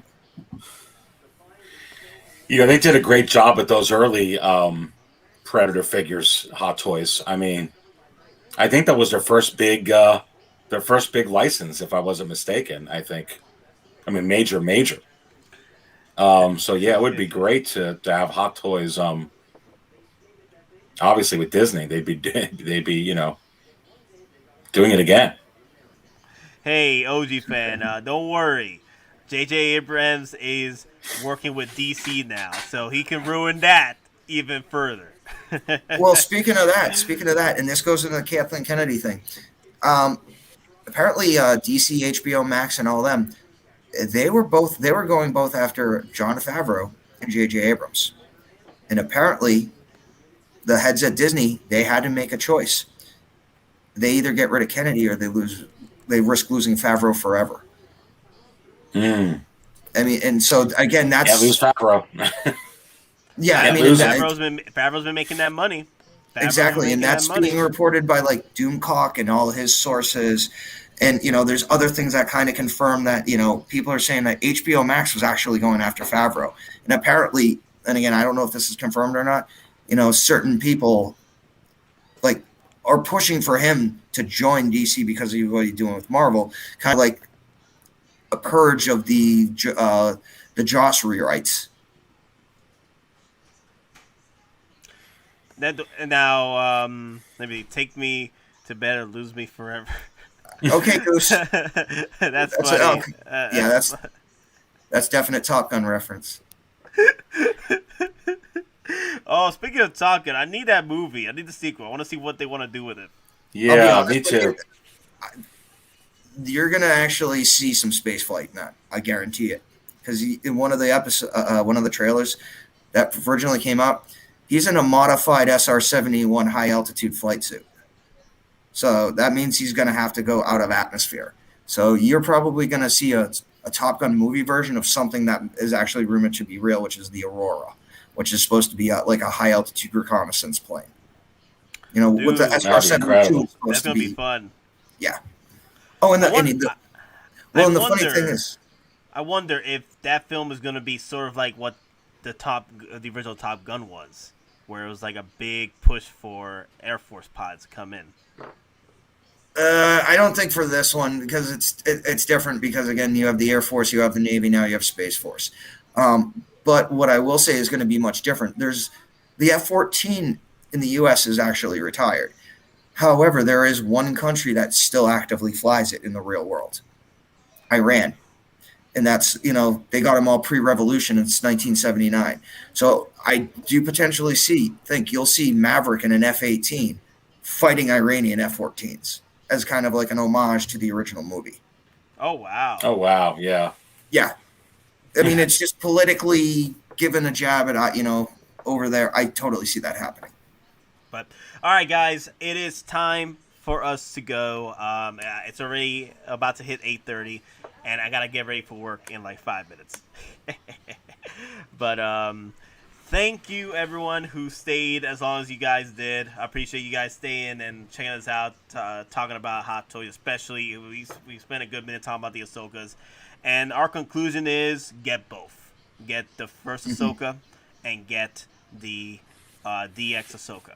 Now, if you only have to choose one, get the DX Ahsoka. That's the best buck as of right now, and apparently that Ahsoka is freaking has a damn articulated Grogu, so that's freaking cool. I didn't even think about that articulated Grogu for the DX. That's just perfect, Oh yeah, I mean, that was one of the things that I was just like really super pumped about when I discovered that, because when I was first kind of clearing the cobwebs and trying to catch up on all this when I woke up yesterday, and then I dug into it, I was like, "Dang, man, we got articulated, Grogu," and I thought that was kind of special there. And I'm pretty sure you're going to be able to interchange the headpieces as well from the other Grogus, I would think. Yeah, I think you can. Let me see. Yeah, look at him. Let's look at him. Him. Wow. Yeah, because you can see the seams at the shoulders. Yeah, those are seams. Look at that. Wow. And then his hands probably just on a simple joint, so you can move them. You're not going to have full range of motion like the joint, but you're going to be able to, articulate 360 degrees. Yeah, for sure. No, I'm pumped up, guys, about this. And I'm getting more pumped up about what else are they going to shock us with? What else are they going to surprise us with? what are we going to talk about next week? Because It's gonna be Bespin Han. It's gonna be Bespin Han for May are they going 4th. to give us one every week leading up to the May 4th? That's what you have to. I don't know. Well, it's gonna be pretty cool. Well, the thing is, Sideshow's doing something, in addition, like for the whole week, in addition, to their unsold out, their found stock just for Star Wars. I would not be surprised if they might have worked something with Hottoys where they actually do release something, every day up to May 4th, and then, here's everything else. Because they said it's for Sideshow, it's going to be a week celebration. A lot of promo codes, I hope, baby. Oh, absolutely. Let's go. So last question of the night. So with Sideshow doing their seal and reveal, do you think the Scout Super bike and without bike will be coming out soon at the same time? They are going to be releasing out soon.